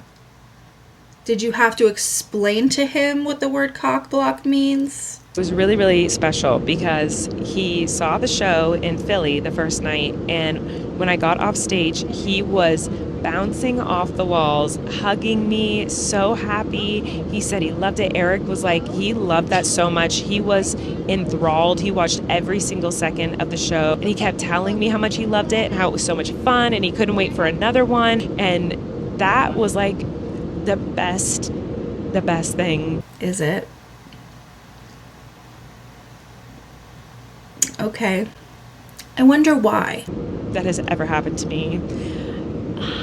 Because my whole life, my whole adult life, I thought, if I ever have kids, they're going to go on tour with me and they're going to know their mom as like a performer and a comedian and like the creative, weird person that I am. But mostly I always envisioned myself as a mom with kids that knew I was a performer. And so, that's how it started. Flynn traveled with me when he was a baby. He went on tour with me. He lived on a tour bus with me. He lived in New York with me when I did Waitress on Broadway. He traveled with me everywhere, and he was a huge part of my life. Obviously, I took him everywhere with me. And then the twins came, and we took the twins to a show. But then really shortly after they came to a show, I stopped touring. How come? And took a really big break from the internet. Oh, is that what we're calling it? And so they don't remember that part of my life. And that was something that was really hard for me over the last 3 years, was thinking of myself as a mom that didn't perform, because that's like what I always envisioned my life would be, that like my kids would know me as that creative performer type of person. The idea that that wasn't going to be the case anymore was really hard for me. That's fucking weird, if I'm being completely honest with you. That's weird. It's weird to me. These people are weird to me. Because there are many people who are like world famous fucking actors or performers or whatever, who aren't like, oh my god, my kids need to know that I perform for a living. Like, what a weird need. I don't know. So then once I started doing these shows, I had to leave my kids to do them, and I felt a lot of guilt about that. It was really, really hard to be away from them, and I had a lot of doubts. I almost canceled these last 2 shows I just did, because I thought, I don't know if I meant to do this anymore. It's really hard to plan and prep a show. And obviously sell tickets. When I have kids at home, and I want to just spend my time with them because I'm about to leave them. I don't want to waste my time doing anything else. I just want to focus on them. Yeah. Now imagine being a parent who, works 2 jobs. Or, travels for work and has no control over it. Imagine that. And then still not being financially well off. And I'm doing this because I want them to be proud of me. And there we go. I'm doing this because I want them to be proud of me. I am so, and this might just be a me thing, I am so put off by parents who are like, I just want my kids to be proud of me. Why? Like, obviously you don't want your kids to feel like you're a piece of shit.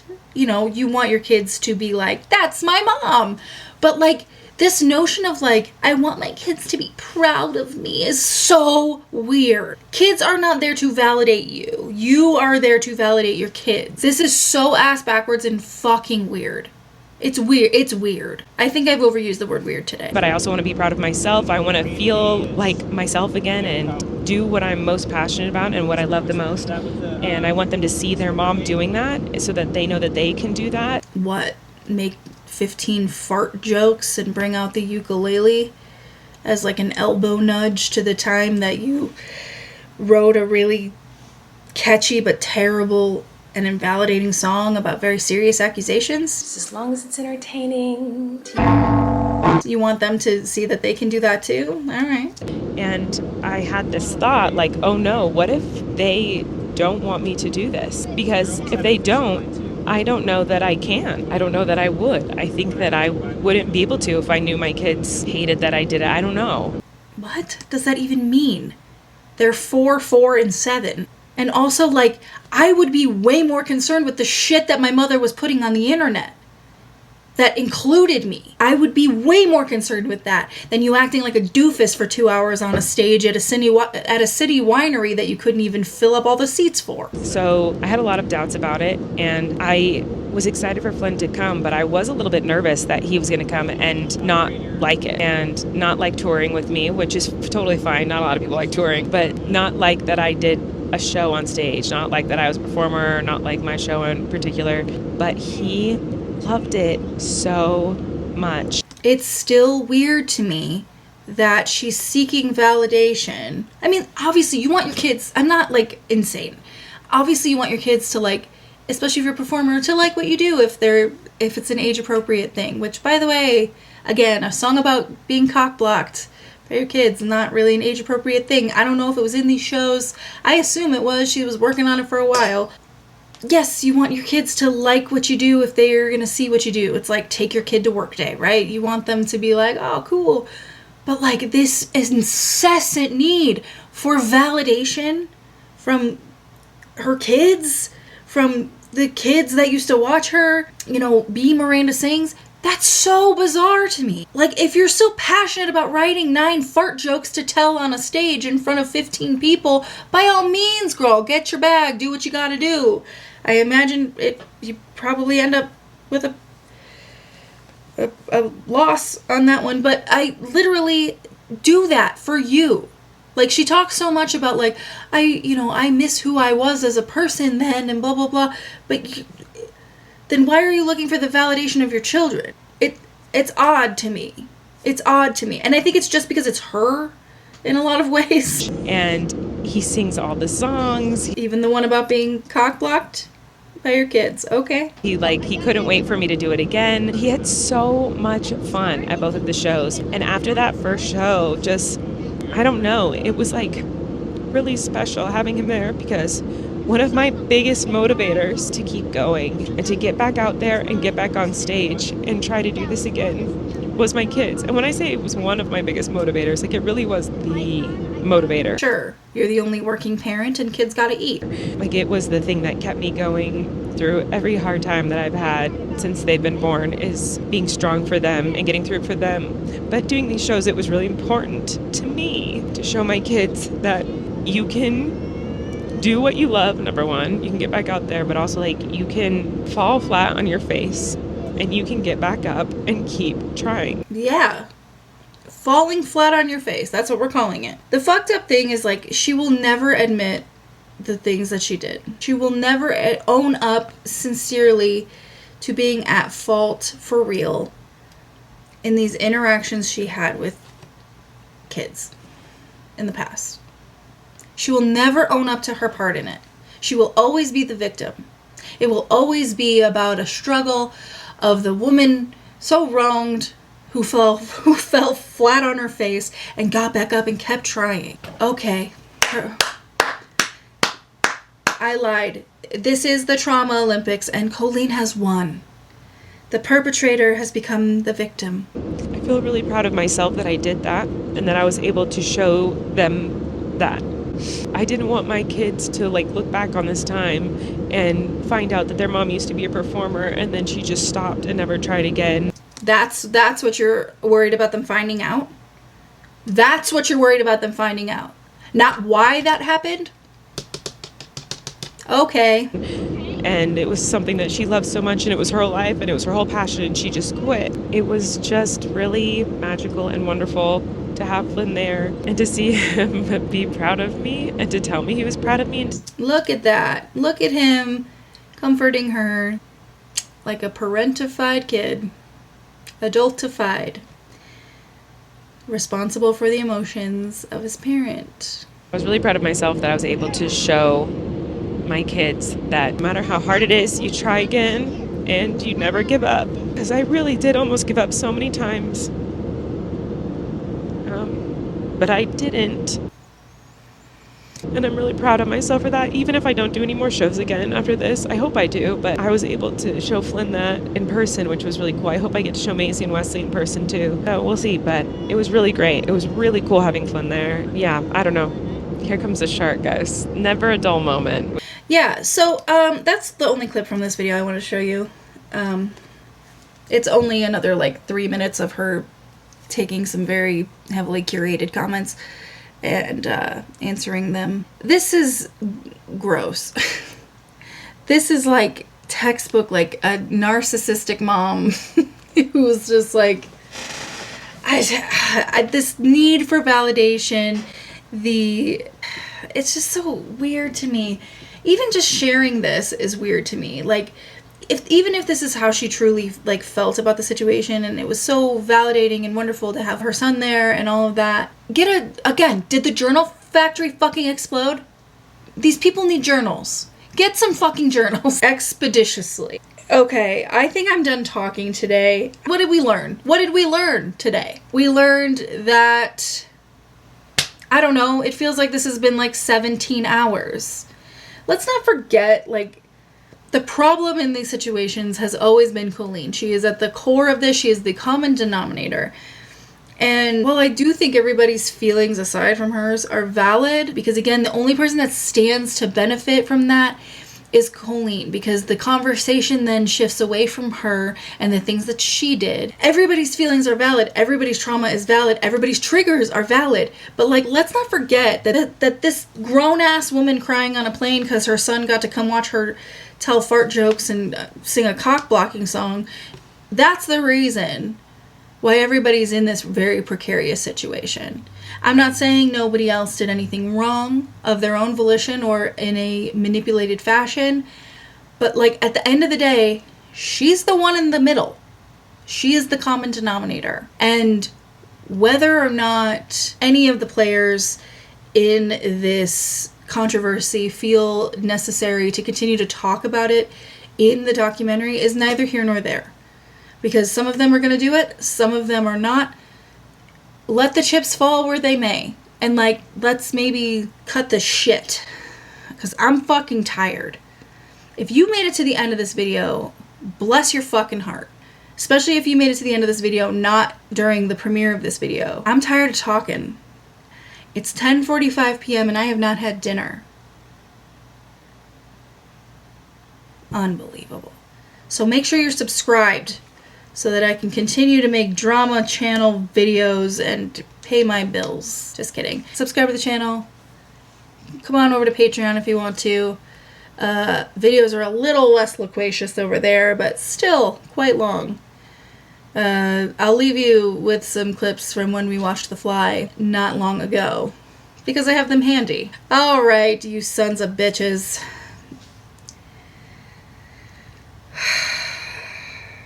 That's it. Bye. There's just sometimes I don't know who people are, and I'm like, who the fuck? What? I don't do. Should I care? Do I care? The answer is usually no. Who lets me do this? We have to remember also, everybody but me needs to just shut the fuck up. Hi, what the fuck just happened? Me standing in front of the microwave at 2 a.m. The world's largest microwave oven. oh, Gina, we're so the same. We should get married. Oh, is this like Pretty Woman? Is she gonna get poor shamed out of this boutique? That jacket is hot. Definitely not a big mistake. Huge. Don't you get it? I am finally onto something that's big. Huge. Big. Huge. Hell yeah. Oh, God, we are so in sync. I'm so glad we're getting married. All these years that I've been obsessively pursuing goal after goal. You want some coffee with your sugar, sir? Do you normally take coffee with your sugar? Girl, we're 3 for 3 on this. We're married. This blessed union between Gina Davis and myself. I didn't realize it would come via The Fly, but here we are. Oh, the Foley artistry in this is gonna be the death of me. I just think she's still gotta go get an abortion after this.